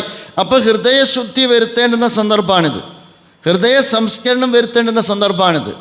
അപ്പോൾ ആ ഒരു അർത്ഥത്തിൽ നമ്മൾ റമദാനിനെ കാണണമെന്ന് ഞാൻ പറയാം. ഇമാം അബൂ ഹാമിദ് അൽ ഗസാലി, ഇമാം ഗസാലി റഹ്മഹുല്ലാഹ് മനുഷ്യൻ്റെ തസ്കിയത്തുമായി ബന്ധപ്പെട്ട് 3 അവസ്ഥകളെക്കുറിച്ച് പറയുന്നുണ്ട്. അതിലൊന്ന് പറയുന്നത് അത്തഹ്ലിയ, അത്തഹ്ലിയ, അത്തജ്ലിയ. ഇത് ഇത്തവണത്തെ പ്രബോധനത്തിൽ അഹമ്മദുട്ടി സാഹിബ് എഴുതിയിട്ടുണ്ട്. അത്തഹ്ലിയ, അത്തഹ്ലിയ, അത്തജ്ലിയ. മനുഷ്യൻ്റെ മനസ്സിനെ നമ്മൾ തസ്കിയത്തിലൂടെ നമ്മൾ സംസ്കരിച്ചെടുക്കുന്നതുമായി ബന്ധപ്പെട്ട് പിന്നെ ഈ ഇമാം ഗസാലി പറയുന്നത് ഒന്ന് അത്തഹ്ലിയ എന്നാണ്. അത്തഹ്ലിയ എന്ന് പറഞ്ഞാൽ എല്ലാ ദോഷങ്ങളെയും പാപങ്ങളെയും ഹൃദയത്തിൽ നിന്ന് നീക്കം ചെയ്യുക, നനച്ചുകൂടി നടത്തുക. തഹല്ലുലാക്കുക, മനസ്സിനെ എല്ലാ അഴുക്കിൽ നിന്നും തഹല്ലുലാക്കുക. തസ്കിയത്തിൻ്റെ ആദ്യ പടി അതാണ്. നിങ്ങളെ മനസ്സിൽ അള്ളിപ്പിടിച്ചിരിക്കുന്ന എല്ലാ അഴുക്കും കഴുകി വൃത്തിയാക്കാൻ അതിനെ കൃത്യമായിട്ട് ഐഡൻറ്റിഫൈ ചെയ്തിട്ട് അതിനെ ശുദ്ധീകരിക്കുക. രണ്ടാമത് അദ്ദേഹം പറഞ്ഞത് അത്തഹ്ലിയ. അത് കഴിഞ്ഞാൽ പിന്നെ ആ മനസ്സിനെ നമ്മൾ നല്ല ഗുണങ്ങൾ കൊണ്ട് ഹൃദയത്തെ അലങ്കരിക്കുക. നമ്മൾ കള പറിച്ചാൽ പോരാ, വള ഇറക്കണം. കള പറിച്ചിട്ട് വള ഇറക്കിയില്ലെങ്കിൽ വീണ്ടും കള പൊന്തും. എന്ന പോലെ തന്നെ നമ്മുടെ ഹൃദയത്തിൽ നിന്ന് നമ്മൾ അഴുക്കിനെ അതുപോലെ തന്നെ എല്ലാ ദുശ്ചെയ്തികളെയും നമ്മൾ പിഴുതെറിയുമ്പോൾ പിന്നെ നമ്മൾ നമ്മുടെ ഹൃദയത്തെ നന്മകൾ കൊണ്ട് നിങ്ങൾ അലങ്കരിക്കണം, സദാചാരം കൊണ്ട് നന്മ കൊണ്ട് നിങ്ങൾ അലങ്കരിക്കണം. മൂന്നാമത് അത്തജ്ലിയ, സുഹൃതങ്ങളിൽ മുന്നേറിയിട്ട് നിങ്ങളുടെ ഹൃദയത്തെ ജ്വലിപ്പിച്ച് നിർത്തണം. വിശ്വാസം കൊണ്ട് ജ്വലിക്കുന്ന ഹൃദയമാകണം, നന്മ കൊണ്ട് ജ്വലിക്കുന്ന ഹൃദയമാകണം. ജീവിത വിശുദ്ധി കൊണ്ട് ജ്വലിക്കുന്ന ഹൃദയമാകണം. പ്രിയമുള്ളവരെ, ആ ഒരർത്ഥത്തിലുള്ള മാറ്റം നമ്മുടെ ജീവിതത്തിൽ ഉണ്ടാക്കണം എന്ന് നമ്മൾ ആഗ്രഹിക്കുന്നുവെങ്കിൽ അതിന് പറ്റുന്ന സമയമാണ് റമദാൻ. ഒരുപാട് കാര്യത്തിൽ നമ്മൾ കൈവെക്കേണ്ടി, നമ്മുടെ സമ്പത്തുമായി ബന്ധപ്പെട്ട കാര്യത്തിൽ കൈവെക്കേണ്ടി വരും. നമ്മുടെ സാമൂഹിക ജീവിതവുമായി, സാമ്പത്തിക രംഗത്ത് സൂക്ഷ്മത കുറഞ്ഞ ആളുകൾ നമ്മുടെ കൂട്ടത്തിലുണ്ട്, പരീക്ഷയിൽ ആഗവത്തുള്ള ആളുകൾ നമ്മുടെ കൂട്ടത്തിലുണ്ട്, കൃത്രിമം കാണിക്കുന്നില്ല എങ്കിലും സംശയാസ്പദമായ വരുമാനം വേണം എന്ന് വെക്കുന്ന ആളുകൾ നമ്മുടെ കൂട്ടത്തിലുണ്ട്, വേണ്ട എന്ന് വെക്കാൻ ധൈര്യമില്ലാത്ത ആളുകൾ നമ്മുടെ കൂട്ടത്തിലുണ്ട്. നമ്മൾ മനസ്സിലാക്കേണ്ടത് അതിലൊക്കെ നമുക്ക് കൈവെക്കാൻ പറ്റണം. സംഗതി ശരിയാണ്. ആ സമ്പത്തുമായി ബന്ധപ്പെട്ട് എൻ്റെ ഏറ്റവും അടുത്തൊരു സുഹൃത്തുണ്ട്. അവൻ നെറ്റ്വർക്ക് മാർക്കറ്റിങ്ങിലാണ്. അവൻ നല്ല മുഖലിസായ മനുഷ്യനാണ്, എൻ്റെ സുഹൃത്താണ്. ഞാൻ അവനുമായി സംസാരിക്കുമ്പോഴേക്ക് അവൻ ഒരുപാട് ദൂരെ എത്തിയിട്ടുണ്ട്. ഇതിൻ്റെ കണ്ണിയിൽ പെട്ട് അതിൻ്റെ ടോപ്പ് ലെവലിലെത്തിയിട്ട് നാട്ടിലേതെങ്കിലും ഒരു ദരിദ്രവാസി ഒരാളെ ചേർത്താൽ അതിൻ്റെ ലാഭം കൂടി അവൻ്റെ പോക്കറ്റിലേക്ക് എത്തുന്ന പൊസിഷനിലേക്ക് അവൻ എത്തിയിട്ടുണ്ട്. അപ്പോൾ ഞാൻ അവനോടൊരു ഘട്ടത്തിൽ അവരോട് മുഖാമുഖം നിന്ന് സംസാരിച്ചപ്പോൾ അവൻ പറഞ്ഞു, മുജീദ് സാഹിബ്, എങ്ങനെ ഈ കിട്ടിക്കൊണ്ടിരിക്കുന്ന ഈ വലിയ വരുമാനം എങ്ങനെ ഞാൻ ഒഴിവാക്കുക? ഇങ്ങനെ വലിയൊരു വരുമാനത്തിനനുസരിച്ച് എൻ്റെ ജീവിത ബഡ്ജറ്റായത് ഞാൻ എങ്ങനെയാണ് മാറ്റിമറിക്കുക? അങ്ങനെ ഒരു ബഡ്ജറ്റുമായിട്ട് മുന്നോട്ട് പോകാൻ എനിക്ക് ഇത്ര വരുമാനം കിട്ടുന്ന എന്ത് ജോലിയിലാണ് ഞാൻ ഈ പ്രായത്തിൽ ഏർപ്പെടുക? നമ്മൾ മനസ്സിലാക്കേണ്ട ഒരു കാര്യമാണ്. മനുഷ്യന്മാർ സാമ്പത്തിക രംഗത്ത് സൂക്ഷ്മതയില്ലാതെ പോയാൽ കുറച്ച് കാലം കഴിഞ്ഞാൽ നമുക്ക് കിട്ടുന്ന വരുമാനത്തിനനുസരിച്ച് നമ്മുടെ ജീവിതത്തിൻ്റെ ബഡ്ജറ്റ് നമ്മൾ വർദ്ധിപ്പിച്ചുകൊണ്ടേയിരുന്ന അവസാനം അതേതെങ്കിലും ഒരു ഘട്ടത്തിൽ ഹലാലിൻ്റെ അംശത്തിനപ്പുറം ഹറാമിൻ്റെ അംശം കലർന്നു എന്ന് ബോധ്യപ്പെടുന്ന ഒരു ഘട്ടം വന്നാൽ നമ്മളെ സംബന്ധിച്ചിടത്തോളം നമുക്കതിൽ നിന്ന് പിൻവാങ്ങാൻ പറ്റില്ല. അതുകൊണ്ട് നമ്മൾ ശുദ്ധീകരിക്കേണ്ട ധീരമായ തീരുമാനമൊക്കെ എടുക്കാൻ പറ്റിയ സന്ദർഭം റമദാനാണ്. എനിക്ക് ഹലാലല്ലാത്തതുണ്ടോ? എൻ്റെ കൂട്ടുസ്വത്തിൽ കലർന്നിട്ടുണ്ടോ? എൻ്റെ കുടുംബ സ്വത്ത് എൻ്റെ കലർന്നിട്ടുണ്ടോ? അന്യൻ്റെ അവകാശം എന്നിൽ കലർന്നിട്ടുണ്ടോ? സംശയാസ്പദമായ വരുമാനം എനിക്ക് വരുന്നുണ്ടോ? അതിൽ നിന്നൊക്കെ നമ്മൾ പിന്തിരിയണം. കാരണം എന്താ, നമ്മൾ മരിച്ചാൽ ആ ഹറാമ് നമ്മളെ കുട്ടികൾ കഴിച്ചാൽ അതിൻ്റെ ഉത്തരവാദിത്വം നമുക്കാണ് വരിക എന്ന ഉത്തരവാദിത്വ ബോധം നമുക്കെല്ലാവർക്കും ഉണ്ടാകേണ്ടതാണ്. അതുകൊണ്ട് ഞാൻ പറയുക, ഈ അർത്ഥത്തിൽ സാമ്പത്തിക രംഗത്ത് നമ്മൾ ശുദ്ധീകരിക്കണം. സക്കാത്ത് കൊടുക്കണം. സക്കാത്ത് നിസ്കാരത്തിൻ്റെ ഇസ്ലാമിൽ നിസ്കാരം പറഞ്ഞ പോലെ തന്നെ, നോമ്പ് പറഞ്ഞ പോലെ തന്നെ വളരെ പ്രധാനപ്പെട്ട ഒരു കാര്യമുണ്ട് സക്കാത്ത് എന്ന് പറയുന്നത്. ആളുകളുടെ ധാരണ സക്കാത്ത് എനിക്കില്ല എന്നാണ്. സക്കാത്ത് നമുക്ക് ഓരോരുത്തർക്കും ഉണ്ടാവും. നമ്മുടെ നിസാബ് നോക്കിയിട്ട് നമ്മൾ സക്കാത്ത് കൊടുക്കണം. ഉള്ളവൻ കൊടുക്കുക എന്ന് പറഞ്ഞാൽ ഓരോരുത്തരുടെയും ഉള്ളതെത്ര എന്നത് അവനവൻ്റെ കണക്ക് കൂട്ടലല്ല, ഇസ്ലാമിൻ്റെ മാർഗനിർദ്ദേശം അനുസരിച്ചുകൊണ്ട് നമ്മളിത് കണക്ക് കൂട്ടേണ്ടതാണ്. അപ്പോൾ ഞാൻ പറഞ്ഞു വരുന്നത്, നമ്മളെ സംബന്ധിച്ചിടത്തോളം റമദാൻ എന്ന് പറയുന്നത് നമ്മുടെ ജീവിതത്തെ സമൂലമായി പരിവർത്തിക്കാൻ ആഗ്രഹിക്കുന്ന ഒരാളെ സംബന്ധിച്ചിടത്തോളം, നവീകരിക്കാൻ ആഗ്രഹിക്കുന്ന ഒരാളെ സംബന്ധിച്ചിടത്തോളം, അള്ളാഹുവിന് ഇഷ്ടപ്പെട്ട ഒരു ജീവിതത്തെ വീണ്ടെടുക്കാൻ ആഗ്രഹിക്കുന്ന ഒരാളെ സംബന്ധിച്ചിടത്തോളം, പരലോകത്ത് കുടുംബസമേതം സ്വർഗത്തിലേക്ക് പോകണമെന്ന് ആഗ്രഹിക്കുന്ന ഒരു കുടുംബത്തെ സംബന്ധിച്ചിടത്തോളം, ജീവിതത്തിൽ ഒരുപാട് അറിയാതെ വഴിവിട്ട് യാത്ര ചെയ്തതിന് ശേഷം യു-ടേൺ അടിക്കാൻ ആഗ്രഹിക്കുന്ന ഒരു കുടുംബത്തെ സംബന്ധിച്ചിടത്തോളം മാറ്റത്തിൻ്റെ ഏറ്റവും നല്ല അവസരം റമദാനാണ്. നമുക്കിവിടെ ഇങ്ങനെ കൈവച്ചിട്ട് നമ്മളോട് ചോദിച്ചാൽ ഒരുപാട് ഉത്തരം കിട്ടും, ഓരോരുത്തർക്കും കിട്ടും. ഞാൻ ഇനിയും മാറ്റാത്ത, ഞാൻ ഇനിയും തിരുത്താത്ത, ഞാൻ ഇനിയും കറക്റ്റ് ചെയ്യാത്ത, ഞാൻ പലപ്പോഴും ശ്രമിച്ചിട്ടും എനിക്ക് നിയന്ത്രിക്കാൻ പറ്റാത്ത, പല തവണ ഞാൻ മാറ്റി നിർത്തിയിട്ടും വീണ്ടും എൻ്റെ ജീവിതത്തിൽ വന്നു വീർന്നു പോയ ദൗർബല്യങ്ങൾ എന്ത് എന്ന് പാതിരാവുകളിൽ പടച്ച റബ്ബിൻ്റെ മുമ്പിൽ നെഞ്ചത്ത് കൈവച്ചിട്ട് പ്രാർത്ഥിച്ച നമുക്കെല്ലാവർക്കും മനസ്സിലാക്കാൻ പറ്റും. ഞാൻ പറയുന്നത് ആ അർത്ഥത്തിലുള്ള തിന്മകളിൽ നിന്ന് നമ്മൾ മുക്തി നേടുന്ന സന്ദർഭമാണ്. നമ്മുടെ ബന്ധങ്ങളെ ശക്തിപ്പെടുത്തേണ്ട സന്ദർഭമാണ്. ഞാൻ പറയും, നമ്മുടെ കുടുംബ ബന്ധത്തെ, നമ്മുടെ അയൽ ബന്ധത്തെ, നമ്മുടെ സാമൂഹ്യ ബന്ധത്തെ അതൊക്കെ നമ്മൾ കറക്റ്റ് ചെയ്യണം. നമ്മൾ ഹജ്ജിന് പോകുമ്പോൾ നന്നാക്കും. ഹജ്ജിന് പോകുമ്പോൾ നന്നാവുകയും ഹജ്ജ് കഴിഞ്ഞ് വന്നാൽ പിന്നെ പഴയ പോലെ ആവുകയും ചെയ്താൽ തീരുന്നതാണോ ദീൻ എന്ന് പറയുന്നത്? ആളുകൾക്ക് ഒരുപാട് തെറ്റിദ്ധാരണ ഉണ്ട്. ഒരബദ്ധം പറ്റിയൊരു ഉംറയാണ്, ആ ഉംറ കഴിഞ്ഞെന്നാൽ പിന്നെ പഴയ അബദ്ധത്തിൽ തന്നെയാണ്. ഹജ്ജിന് പോയാൽ എല്ലാം തീരുന്നതാണ്, ആ ഹജ്ജ് കഴിഞ്ഞാൽ പിന്നെ എല്ലാം തീർന്നു എന്നാണ്. അങ്ങനെയല്ല. നമ്മളെ സംബന്ധിച്ചിടത്തോളം മടങ്ങാനുള്ളൊരവസരമാകാം ഹജ്ജ്, മടങ്ങാനുള്ളൊരവസരമാകാം ഉംറ. പക്ഷേ അത് മടക്കയാത്ര തുടർന്ന് മുന്നോട്ട് പോകാൻ കരുത്തു പകരുന്ന ഒന്നാകണം ഹജ്ജ്, ഒന്നാകണം ഉംറ, ഒന്നാകണം നോമ്പ്. ആ അർത്ഥത്തിൽ നമ്മൾ വിശുദ്ധ റമദാനിൻ്റെ നോമ്പിനെ നമ്മൾ കാണേണ്ടതാണ്. കുടുംബ ബന്ധം നമ്മളുടേത് എങ്ങനെയാണ് നമ്മൾ മനസ്സിലാക്കുക. ഓരോരുത്തർ ആലോചിക്കുക, ഞാൻ റമദാനിൻ്റെ ഒരുപാട് മഹത്വങ്ങളോട് പ്രഭാഷണം നടത്തിയിട്ട് കാര്യമില്ല.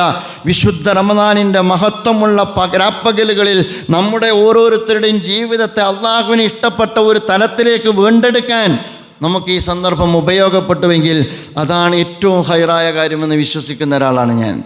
അങ്ങനെ വരുമ്പോൾ ഞാൻ കുടുംബത്തെക്കുറിച്ചാണ് ഞാൻ പറയുക. ഒന്ന്, എൻ്റെ ഉപ്പാനോടുള്ള ബാധ്യത എനിക്ക് നിർവഹിക്കാൻ പറ്റിയിട്ടുണ്ടോ? എൻ്റെ ഉമ്മാനോടുള്ള ബാധ്യത എനിക്ക് നിർവഹിക്കാൻ പറ്റിയിട്ടുണ്ടോ? ഒന്ന് എന്നോട് നമ്മുടെ ഇവിടെ നിന്നുള്ള ഒരാൾ എന്നെ കണ്ടപ്പോൾ ഓടി വന്നിട്ട് എന്നോട് സലാം പറഞ്ഞിട്ട് പറഞ്ഞു, നിങ്ങൾ എൻ്റെ ഉപ്പാക്ക് വേണ്ടി പ്രാർത്ഥിക്കണം എന്ന് പറഞ്ഞു. ഞാൻ വിചാരിച്ചു അദ്ദേഹത്തിൻ്റെ ഉപ്പ സുഖമില്ലാതെ കിടക്കുകയാണോ. അപ്പോൾ അദ്ദേഹം പറഞ്ഞു, അല്ല, എൻ്റെ ബാപ്പ 13 കൊല്ലം മുമ്പ് മരിച്ചതാണ്. എൻ്റെ ബാപ്പ കഷ്ടപ്പെട്ടിട്ട് എന്നെ വളർത്തിയതാണ്. ഞാൻ പച്ച പിടിച്ചപ്പോഴേക്കും എൻ്റെ ബാപ്പ മരിച്ചു. എൻ്റെ ഉപ്പാക്ക് ഒന്നും എനിക്ക് ചെയ്തു കൊടുക്കാൻ പറ്റിയില്ല. എൻ്റെ ജീവിതത്തിൻ്റെ എല്ലാ സൗഖ്യത്തിൻ്റെയും അടിസ്ഥാനമായ എൻ്റെ ബാപ്പാക്ക് ഇനി എനിക്ക് നിർവഹിക്കാനുള്ളത് പ്രാർത്ഥന മാത്രമാണ്. 13 കൊല്ലം മുമ്പ് മരണപ്പെട്ട സ്വന്തം ബാപ്പാൻ്റെ കാര്യം എന്നെ കാണുമ്പോൾ എൻ്റെ അടുത്ത് വന്നിട്ട് എൻ്റെ പ്രിയപ്പെട്ട സുഹൃത്ത് പ്രാർത്ഥിക്കാൻ പറയുന്നുവെങ്കിൽ അതെൻ്റെ ബാപ്പാനോടുള്ള എൻ്റെ കടപ്പാടാണ്. നമ്മൾ പലപ്പോഴും മറന്നു പോകാറുള്ള കാര്യമാണ്. നമ്മുടെയൊക്കെ ജീവിതത്തിൻ്റെ പ്രത്യേകത എന്താ? നമ്മളൊക്കെ ജീവിതത്തിൻ്റെ എൻ്റെ ബാപ്പ മരണപ്പെട്ടിട്ട് 14 കൊല്ലമായി. എൻ്റെ ഖേദം എന്താണെന്ന് ചോദിച്ചാൽ, എൻ്റെ പഠനകാലത്തും എൻ്റെ വളർച്ചയുടെ കാലഘട്ടത്തിലും എൻ്റെ ഉപ്പാൻ്റെ കട്ടപ്പാടിൻ്റെ, വിയർപ്പിൻ്റെ, അധ്വാനത്തിൻ്റെ, ജീവിക്കാൻ മറന്നുപോയി ഞങ്ങൾക്ക് വേണ്ടിയിട്ട് വിശ്രമമില്ലാതെ ഓടിയതിൻ്റെ ഓരോ ദിനരാത്രങ്ങളും എൻ്റെ മനസ്സിലിങ്ങനെ ഇപ്പോഴും തങ്ങി നിൽക്കുന്ന ഓർമ്മയാണ്. എന്നിട്ട് എൻ്റെ ഉപ്പാക്ക് ഞാനെന്തെങ്കിലും ഒന്ന് കൊണ്ടു കൊടുക്കട്ടെ, സന്തോഷത്തോടു കൂടി ഞാനൊന്ന് കൊടുക്കട്ടെ എന്ന് തീരുമാനിക്കാൻ നേരത്തെ എൻ്റെ വീടിൻ്റെ ഉമ്മറപ്പടി കയറി ചെല്ലുന്ന എനിക്ക് എൻ്റെ ഉപ്പാനെ കാണാൻ പറ്റാതിരിക്കുമ്പോൾ അതെൻ്റെ ഉപ്പാക്കുള്ള പ്രാർത്ഥനയാണ്. ഞാൻ പറയുന്നത് ഉപ്പാനോടുള്ള പ്രാർത്ഥന ഉപ്പാനോടുള്ള ബാധ നമ്മൾ നിർവഹിച്ചോ? ഉമ്മാനോടുള്ള ബാധ നമ്മൾ നിർവഹിച്ചോ? നമ്മുടെ ഭാര്യമാരോടുള്ള ബാധ നമുക്ക് നിർവഹിക്കാൻ കഴിയാറുണ്ടോ? നമ്മുടെ മക്കളോടുള്ള ബാധ നമുക്ക് നിർവഹിക്കാൻ കഴിയാറുണ്ടോ? ഞാൻ പറയുന്നത് അതിനെക്കുറിച്ചൊക്കെ നമുക്ക് പുരാണാലോചന ഉണ്ടാകണം. എൻ്റെ ഉമ്മാനോട് എനിക്ക് ബാധ്യതയുണ്ട്, എൻ്റെ ഉപ്പാനോട് എനിക്ക് ബാധ്യതയുണ്ട്, എൻ്റെ ഭാര്യയോട്, എൻ്റെ പ്രിയപ്പെട്ട പ്രിയതമയോട് എനിക്ക് ബാധ്യതയുണ്ട്. അവളൊരു ലോകത്തും ഞാനൊരു ലോകത്തും അല്ല. പരലോകത്തേക്ക് നമ്മൾ പോകുമ്പോൾ കു അൻഫുസക്കും വാഹിലീക്കും നാറ, വിശുദ്ധ ഖുർആൻ പറഞ്ഞില്ലേ, കു അൻഫുസക്കും വാഹിലീക്കും നാറ വഖൂദുഹന്നാസു വൽ ഹിജാറ, അല്ലേ? യഥാർത്ഥത്തിൽ ആ നാറ് എന്ന് പറയുന്നത്, അതിലെ വിറക് എന്ന് പറയുന്നത് മനുഷ്യനും അതുപോലെ തന്നെ കല്ലുകളുമാണ്. ആ നരകത്തെ തൊട്ട് നിൻ്റെ കുടുംബത്തെക്കുള്ള നീ കാക്കണം എന്ന് പറഞ്ഞ എൻ്റെ ഭാര്യൻ്റെ നരകം കാക്കേണ്ടത് ഞാനാണ്, എൻ്റെ കുടുംബത്തിൻ്റെ നരകം കാക്കേണ്ടത് ഞാനാണ്. എനിക്ക് ഉത്തരവാദിത്വമുണ്ട്. അപ്പം നമ്മൾ ആലോചിക്കേണ്ടത്, ഞാനും എൻ്റെ ഭാര്യയും ഇപ്പോൾ നടന്നുകൊണ്ടിരിക്കുന്ന ജീവിതത്തിൽ ഞാൻ അവളോടുള്ള കടപ്പാട് നിർവഹിച്ചോ? ഞാൻ പറയുക, പുതിയ തലമുറ ഏതാണ്ട് അങ്ങോട്ടും ഇങ്ങോട്ടൊക്കെ പറഞ്ഞു തീർത്തും പോകും. നേരെ മറിച്ച് പഴയ തലമുറയിൽപ്പെട്ടവരാണെങ്കിൽ എല്ലാം സഹിച്ചു മുന്നോട്ട് പോകും. പഴയ തലമുറയാണെങ്കിലും പുതിയ തലമുറയാണെങ്കിലും വഹലക്കിനാക്കും മസ്വാജ, ഇണകളാണെന്ന് മനസ്സിലാക്കി പരസ്പരം അങ്ങോട്ടും ഇങ്ങോട്ടും പങ്കുവെച്ച് അങ്ങോട്ടും ഇങ്ങോട്ടും ആശയവിനിമയം നടത്തി അങ്ങോട്ടും ഇങ്ങോട്ടും തിരുത്തി രണ്ടുപേരുടെയും സ്വർഗം ഉറപ്പുവരുത്തുന്നൊരു ജീവിത രീതി പ്രിയമുള്ളവരെ നമുക്ക് രൂപപ്പെടുത്തിയെടുക്കാൻ പറ്റണം. മക്കളോടുള്ള ബാധ നിർവഹിക്കാൻ പറ്റണം.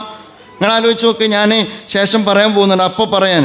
നമ്മളെ സംബന്ധിച്ചിടത്തോളം മക്കൾക്കെല്ലാം ചെയ്തു കൊടുത്തിട്ട് മക്കളെ പരലോകങ്ങൾ നോക്കിയിട്ടില്ലെങ്കിൽ നിങ്ങൾ വിരൽ കടിക്കും. ഈ സന്ദർഭത്തിൽ ഈ പാതിരാവിലെ ഞാൻ നിങ്ങളോട് വളരെ ഉത്തരവാദിത്തത്തോടു കൂടി പറയാണ്, മക്കളുടെ വസ്ത്രം നമ്മുടെ ആശങ്കയാണ്, മക്കളുടെ ഭക്ഷണം നമ്മുടെ ടെൻഷനാണ്, മക്കളുടെ യാത്ര നമ്മുടെ ബേജാറാണ്, മക്കളുടെ ആരോഗ്യം നമ്മുടെ സങ്കടമാണ്, അതുപോലെ തന്നെ മക്കളുടെ എഡ്യൂക്കേഷൻ നമ്മുടെ പ്രാർത്ഥനയാണ്, അതുപോലെ തന്നെ മക്കളുടെ ആരോഗ്യം നമ്മൾ നിരന്തരമായി ആലോചിച്ചുകൊണ്ടിരിക്കുന്ന കാര്യമാണ്. മക്കളുടെ ഭാവി നമ്മളെ സംബന്ധിച്ചിടത്തോളം നമ്മൾ നിരന്തരമായി ചിന്തിച്ചുകൊണ്ടിരിക്കുന്നവരാണ്.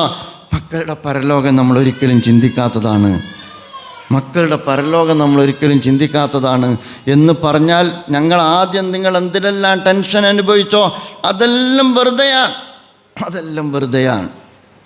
അതുകൊണ്ട് സഹോദരന്മാരെ, ഈ റമദാൻ അതിനും പറ്റുന്ന അവസരമാണ്. റമദാനിൻ്റെ മുമ്പേ എൻ്റെ വീട്ടിലാണെങ്കിൽ ഞാൻ എൻ്റെ മക്കളേറ്റ് ഓൺലൈനിൽ ഇരിക്കണം. എൻ്റെ ഒരു മകൻ ഒരിടത്തും, ഒരു മകൾ ഒരിടത്തും, ഒരു മകൾ വേറൊരിടത്തും പഠിക്കുകയായിരിക്കും. ഓൺലൈനിൽ ഇരിക്കണം. എന്താണ് മോളെ പ്ലാന് മോൾ ഉണ്ടാക്കണം, മോൻ്റെ പ്ലാന് മോൻ ഉണ്ടാക്കണം.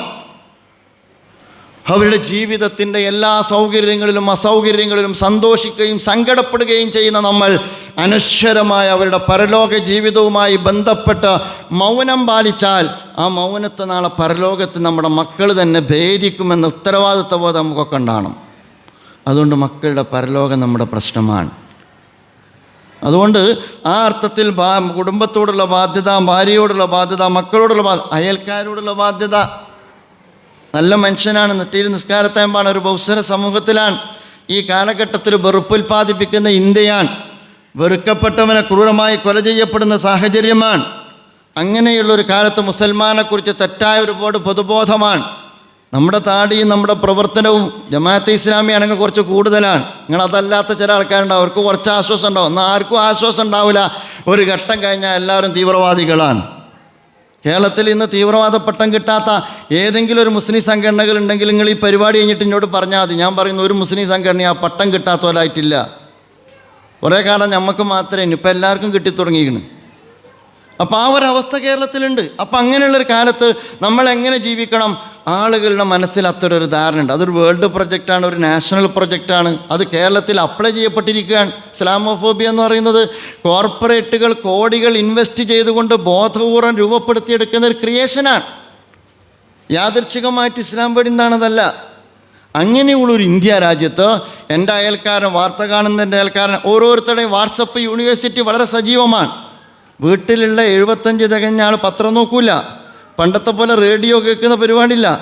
ചാനൽ കാണും. പിന്നെ അതിനേക്കാൾ കൂടുതൽ ഈ തോണ്ടിത്തേക്കുന്ന പരിപാടിയാണ്. നമ്മൾ മനസ്സിലാക്കേണ്ട, പ്രായമുള്ള ആളുകൾക്ക് നമ്മളിത് കൊടുത്തതിൻ്റെ ഒരു അബദ്ധം പഠിച്ചു പോയത് കാരണം സമയം മുഴുവനില്ല. ഒന്നിൽ അവരെന്ത് ചെയ്യുമെന്ന് വെച്ചാൽ അവർ ഈ പറയുന്ന എന്താ പറയുക, പിന്നെ തമാശ കോമഡി ഷോകൾ കാണും, അല്ലെങ്കിൽ വെറുപ്പിൻ്റെ റീൽസ് കാണും. ഓരോ മതവിഭാഗത്തിൻ്റെയും വാട്സപ്പ് യൂണിവേഴ്സിറ്റികളിൽ നിന്ന് പടച്ചുവിടുന്ന വെറുപ്പിൻ്റെ റീൽസ് എന്ന് പറയുന്നത് താടി കണ്ടാൽ പേടിക്കുന്ന, തലപ്പാവ് കണ്ടാൽ പേടിക്കുന്ന, മഫ്ത കണ്ടാൽ പേടിക്കുന്ന, മിനാരം കണ്ടാൽ പേടിക്കുന്ന, ഖുർആനിൻ്റെ വചനങ്ങൾ കണ്ടാൽ പേടിക്കുന്ന അപകടകരമായ ഒരു പൊതുബോധം മുസ്ലിം സമൂഹത്തെക്കുറിച്ച് ഉണ്ടാക്കപ്പെടുന്നുണ്ട്. അപ്പോൾ അത് മാറ്റലെങ്ങനെ? അത് മാറ്റുന്നിടത്ത് പ്രധാനപ്പെട്ട ഒരു ഘടകമാണെന്ത്? നമ്മുടെ വീടിനടുത്തുള്ള മുസ്ലിങ്ങൾക്ക് നമ്മളെന്ത് ദീനാന്ന് അറിയണമെങ്കിൽ എന്ത് ചെയ്യണം? അവരുമായി ബന്ധപ്പെടണം. റമദാനിൽ ഒരു ദിവസമെങ്കിലും ഒരു തുറക്കാൻ വിളിക്കണം, അവരുമായിട്ട് സംസാരിക്കണം, നോമ്പെന്താണെന്ന് അവർക്ക് പറഞ്ഞു കൊടുക്കണം. ഞാൻ പറഞ്ഞു വരുന്നത്, ഈ ഒരർത്ഥത്തിൽ നമ്മളെ സംബന്ധിച്ചിടത്തോളം അയൽക്കാരോടുള്ള ബന്ധം നമ്മൾ നന്നാക്കിയെടുക്കണം. അത് ഇസ്ലാമോഫോബിയ ഉണ്ടായപ്പോഴുള്ള സ്ട്രാറ്റജി എന്നുള്ള അർത്ഥത്തിൽ, തന്ത്രം എന്നുള്ള അർത്ഥത്തിലല്ല ഞാൻ പറയുന്നത്. റസൂലുള്ളാഹി സ്വല്ലല്ലാഹു അലൈഹി വസല്ലം പറഞ്ഞിട്ടുള്ള മുസ്ലിമോൻ സല്ലിമൽ മുസ്ലിമൂന മിൻ ലിസാനിഹി വേദിഹി. ആരാണ് മുസ്ലിം? അള്ളാഹിൻ്റെ റസൂൽ പറഞ്ഞ ആരാണ് മുസ്ലിം? തൻ്റെ ചുറ്റുമുള്ള ആളുകൾ അവൻ്റെ നാവിൽ നിന്നോ കയ്യിൽ നിന്നോ രക്ഷപ്പെട്ട ഓനാണ് മുസ്ലിം. ഞാൻ നിസ്കരിക്കുന്നവനാണെന്നല്ല പറഞ്ഞത്, നോമ്പ് നിൽക്കുന്നവനാണെന്നല്ല പറഞ്ഞത്. എൻ്റെ അയലൊക്കെക്കാരൻ എൻ്റെ ഉപദ്രവത്തിൽ നിന്ന് രക്ഷപ്പെട്ടാൽ, എൻ്റെ അയൽവാസി എൻ്റെ ഉപദ്രവത്തിൽ നിന്ന് രക്ഷപ്പെട്ടാൽ ഞാനാണ് മുസ്ലിം. നിസ്കരിക്കുന്നുണ്ട്, നോമ്പനുഷ്ഠിക്കുന്നുണ്ട്, സക്കാത്ത് കൊടുക്കുന്നുണ്ട്, എല്ലാ കർമ്മങ്ങളും നിർവഹിക്കുന്നുണ്ട്. നേരെ മറിച്ച് അയൽവക്കക്കാർക്കെന്നല്ല, എൻ്റെ ചുറ്റുമുള്ള മനുഷ്യന്മാർക്ക് ഒരു രക്ഷയില്ല എന്നെ കൊണ്ട്. അങ്ങനെയുള്ള മുസ്ലിം അല്ല. അതുകൊണ്ട് സഹോദരന്മാരെ, ഞാൻ പറഞ്ഞു വരുന്നത്, നമ്മുടെ ബന്ധങ്ങളിൽ, കുടുംബ ബന്ധങ്ങളിൽ, സാമൂഹ്യ ബന്ധങ്ങളിൽ എല്ലാം ഈ റമദാൻ നമ്മളെ സംബന്ധിച്ചിടത്തോളം നമ്മുടെ നിലപാട് മാറ്റണം. ഒരു പുഞ്ചിരിയെങ്കിലും കൊടുക്കണമെന്ന് റസൂലുള്ളാഹി സ്വല്ലല്ലാഹു അലൈഹി വസല്ലം പഠിപ്പിച്ചില്ലേ? ചില ആൾക്കാർ ചിരിക്കൂല. ചിരിച്ചാൽ ഒരു നഷ്ടമല്ല, ചിരിക്കൂല. സ്വതക്ക കൊടുക്ക്, സ്വതക്കല്ലാത്തവനോ ചിരി കൊടുക്ക്. ചിരി സ്വതക്കയാണ് റസൂലുള്ളാഹി സ്വല്ലല്ലാഹു അലൈഹി വസല്ലം. നമ്മളൊരാളോട് ചിരിച്ചാൽ എന്തൊരു സന്തോഷമാണ്. അയാൾ എന്നെ പരിഗണിച്ചു എന്നാണ്. നമ്മളൊരു പോക്കാണ്. നമുക്ക് ടെൻഷൻ ഉണ്ടെങ്കിൽ അയൽവാസി എന്ത് ചെയ്യാനാ? നമുക്ക് പൊരയിൽ സംഘർഷം ഉണ്ടെങ്കിൽ എൻ്റെ തുണക്കാരൻ എന്ത് ചെയ്യാനാ? നമ്മൾ ഒരിക്കലും ചെയ്യരുത്. നമ്മൾ വീട്ടുകാരോട് ചിരിച്ച് ചെല്ലണം. തിരിച്ച് വീട്ടുകാരോട് ചിരിച്ച് ചെല്ലാനേ വീട്ടിലേക്ക് പോകണ അവസ്ഥ ഇപ്പം അമീറിനറിയോ എന്ന് നിങ്ങൾ ചോദിക്കരുത്. വീട്ടിലേക്ക് ചെല്ലുന്ന നമ്മളെല്ലാ സ്ട്രെസ്സും വീട്ടിലേക്ക് കൊണ്ടുപോകരുത്. ഇപ്പം ഞാനിപ്പം ഒരുപാട് സ്ട്രെസ്സ് കൊണ്ട് നടക്കുന്ന ആളാണ്. നേരം വെളുത്ത് കഴിഞ്ഞാൽ അത്യാവശ്യം എനിക്ക് സ്ട്രെസ് ഉണ്ടാകും. അത്യാവശ്യം നിങ്ങൾക്കറിയാലോ, അധികമൊന്നും വേണ്ട, ഇങ്ങനെ ഇറങ്ങി നിന്നാൽ തന്നെ അത്യാവശ്യം സ്ട്രെസ് ഉണ്ടാവും. അങ്ങനെയുള്ളൊരു ലോകത്താണ് നമ്മൾ ജീവിക്കുന്നത്. ഒരാൾ ഇപ്പുറത്ത് തീവ്രവാദി എന്ന് പറയും, ഒരാൾ അപ്പുറത്ത് തീവ്രവാദി പറയും, അപ്പോഴേക്കും മറ്റാൾ മതരാഷ്ട്രവാദി എന്ന് പറയും. ഈ പിരാന്തൊക്കെ ആയിട്ട് ഞാൻ എൻ്റെ പെരീക്കോ ആയാലും എൻ്റെ കുട്ടിയൊക്കെ ഒന്നും നിറകല്ലേ. കാരണം അത് നമ്മളെന്ത് ചെയ്യണം? അതത്ര സ്ട്രെസ്സ്, സംഘടനാപരമായ സ്ട്രെസ്. നിങ്ങൾ ബിസിനസ്സുകാരുണ്ടാവും, ബിസിനസ്സിൻ്റെ സ്ട്രെസ് ഉണ്ടാവും. ജോലിൻ്റെ സ്ട്രെസ് ഉണ്ടാവും. അതൊക്കെ നിങ്ങളേറ്റ് പരീക്ഷണെത്താൻ നേരത്ത് ആ സാധനമൊക്കെ തൽക്കാലം ബാഗിലിട്ടിട്ട് ബാഗിൻ്റെ കീച്ചെയിൻ അങ്ങോട്ട് ക്ലോസ് ചെയ്യുക. എന്നിട്ട് പരീക്ഷയില്ലുമ്പോൾ ബാപ്പയായിട്ട് ചെല്ലുക, ചിരിച്ച് ചെല്ലുക, ഭാര്യനോട് സലാം പറയാം, മക്കളോട് സലാം പറയാം. തിരിച്ച് വീട്ടിൽ നിന്ന് ഇറങ്ങുമ്പോൾ മനുഷ്യന്മാരെ കണ്ടാൽ ഞാൻ ഭയങ്കര തിരക്കും ടെൻഷനുള്ളൊരു മനുഷ്യനാണ് നിങ്ങൾ ബോധ്യപ്പെടുത്തിക്കാൻ ഞങ്ങൾക്കൊരു നില ഉണ്ടാവില്ല. അയാൾ കാര്യം എന്ത് പറഞ്ഞാൽ അയാൾ മനുഷ്യനെ കണ്ട ചിരിക്കും, ഒരു സലാം പറയും, ഒരു അഭിവാദ്യം ചെയ്യും. എന്തോ ആയിക്കോട്ടെ, എന്ത് തീവ്രവാദി ആയിക്കോട്ടെ എന്ന് പറഞ്ഞില്ലേ. ഞാനൊരിക്കൽ ഒരു പരിപാടി നടക്കുമ്പോൾ നമ്മളെ കൂട്ടത്തിൽ പിന്നെ ഒരുപാട് സാംസ്കാരിക നായകന്മാരെ നമ്മളൊരു പരിപാടി പങ്കെടുപ്പിക്കാൻ വേണ്ടി ഒരുമിച്ച് കൂട്ടൽ നല്ല പണിയാണ്. അങ്ങനെ ഒരുമിച്ച് കൂട്ടി. അപ്പോൾ ആ കൂട്ടത്തിൽ യഥാർത്ഥത്തിൽ ഞാനൊരു തീവ്രവാദിയാണെന്ന് വിശ്വസിക്കുന്ന ഒരാളുണ്ട്. അപ്പോൾ ഒരു സാഹിത്യകാരനാണ്. അതിൻ്റെ ഇപ്പുറത്ത് വേറൊരാളിരിക്കുന്നുണ്ട്. അപ്പോൾ ഇപ്പുറത്തുള്ള വേറൊരാൾ ഇരിക്കുന്നുണ്ട്. അയാൾ കുറച്ച് കാലമായിട്ട് നമ്മളെ കൂടെയാണ്. നല്ലൊരു അരാജകത്വവാദിയായിരുന്നു, എഴുത്തുകാരനാണ്, കഥാകൃത്താണ്. അപ്പോൾ എൻ്റെ ഇരുത്തിയിട്ട് ഈ സാഹിത്യകാരൻ രണ്ടാളെ പേരും പറഞ്ഞ് നിങ്ങൾക്ക് അറിയുന്ന ആൾക്കാരാണ്. അപ്പോൾ ഇപ്പുറത്തിരുന്നിട്ട് ഇയാളെ ചൂണ്ടിക്കാണിച്ചിട്ട് പറഞ്ഞ് കാര്യം എന്ത് പറഞ്ഞാലും ഈ തീവ്രവാദികളെ കൂടെ നടന്നിട്ട് ഇപ്പം നന്നായി എന്ന് പറഞ്ഞു. ഈ തീവ്രവാദികളെ കൂടെ വന്നിട്ട് ഇവൻ നന്നായി, കുളിക്കാൻ തുടങ്ങി, മര്യാദക്ക് വസ്ത്രം ഇടാൻ തുടങ്ങി, നേരെ ചൊവ്വ നടക്കാൻ തുടങ്ങി എന്ന് പറഞ്ഞു.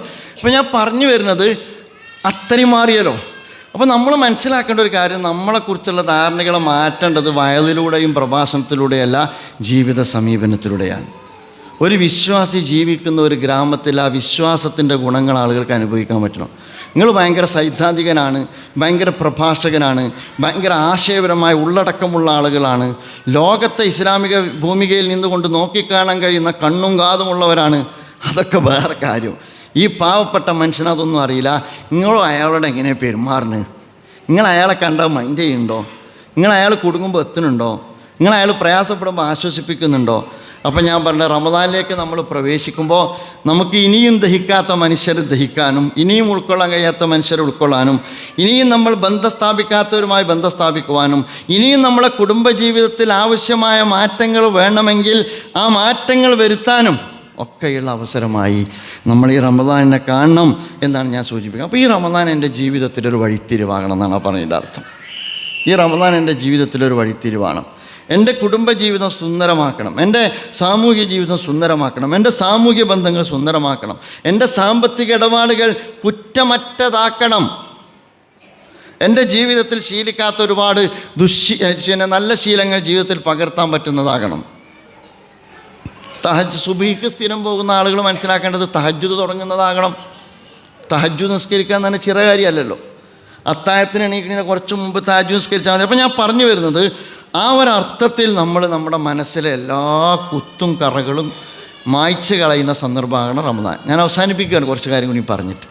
റസൂലുള്ളാഹി സ്വല്ലല്ലാഹു അലൈഹി വസല്ലം പറഞ്ഞു, ഇന്നൽ മുഅ്മിന ഇദാ അദ്നബ ദൻബൻ കാനത്ത് നുക്തത്തുൻ സൗദാഉ ഫീ ഖൽബി. ഒരാൾ ഒരു തെറ്റ് ചെയ്താൽ അയാൾ മനസ്സിലൊരു കുത്തു വീഴുന്ന, മനസ്സാക്ഷി കുത്ത് എന്ന് പറഞ്ഞത് ആ കുത്തായിരിക്കും. ചിലപ്പോൾ ഒരാൾ തെറ്റ് ചെയ്താൽ ഒരു കുത്തു വീഴും.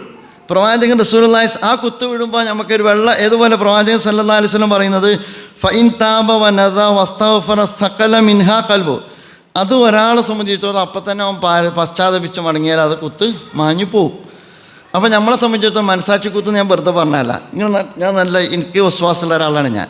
ഇപ്പോൾ ഈ ഷർട്ട് നമ്മൾ ഭക്ഷണം കഴിക്കുമ്പോൾ ചെറിയ കറിയുടെ ഒരു അംശം ഇങ്ങനെ ആയിക്കഴിഞ്ഞാൽ പിന്നെ അന്ന് വൈകുന്നേരം കൂടെ ഞാൻ ഇങ്ങനെ നോക്കിക്കൊണ്ട് വെക്കും. ഇപ്പം ഞാൻ നോക്കിയിട്ടില്ല, കാരണം ഒന്നും അങ്ങനെ കുത്ത് വീണിട്ടില്ല. ഞാൻ നോക്കിക്കൊണ്ട് വെക്കും. അതെന്താണെന്ന് വെച്ച് കഴിഞ്ഞാൽ ഒരു കുത്ത് വീണാൽ നമുക്ക് എന്തുണ്ടാവും, ഒരു മനസ്സാക്ഷി കുത്തുണ്ടാവും. എന്താണ് അങ്ങനെ? നേരെ മറിച്ച് കുത്ത് വീണ് ഈ കുപ്പായത്തിൻ്റെ കളർ തന്നെ കറുത്തായിക്കണമെങ്കിലോ പിന്നെന്ത് കുത്ത്.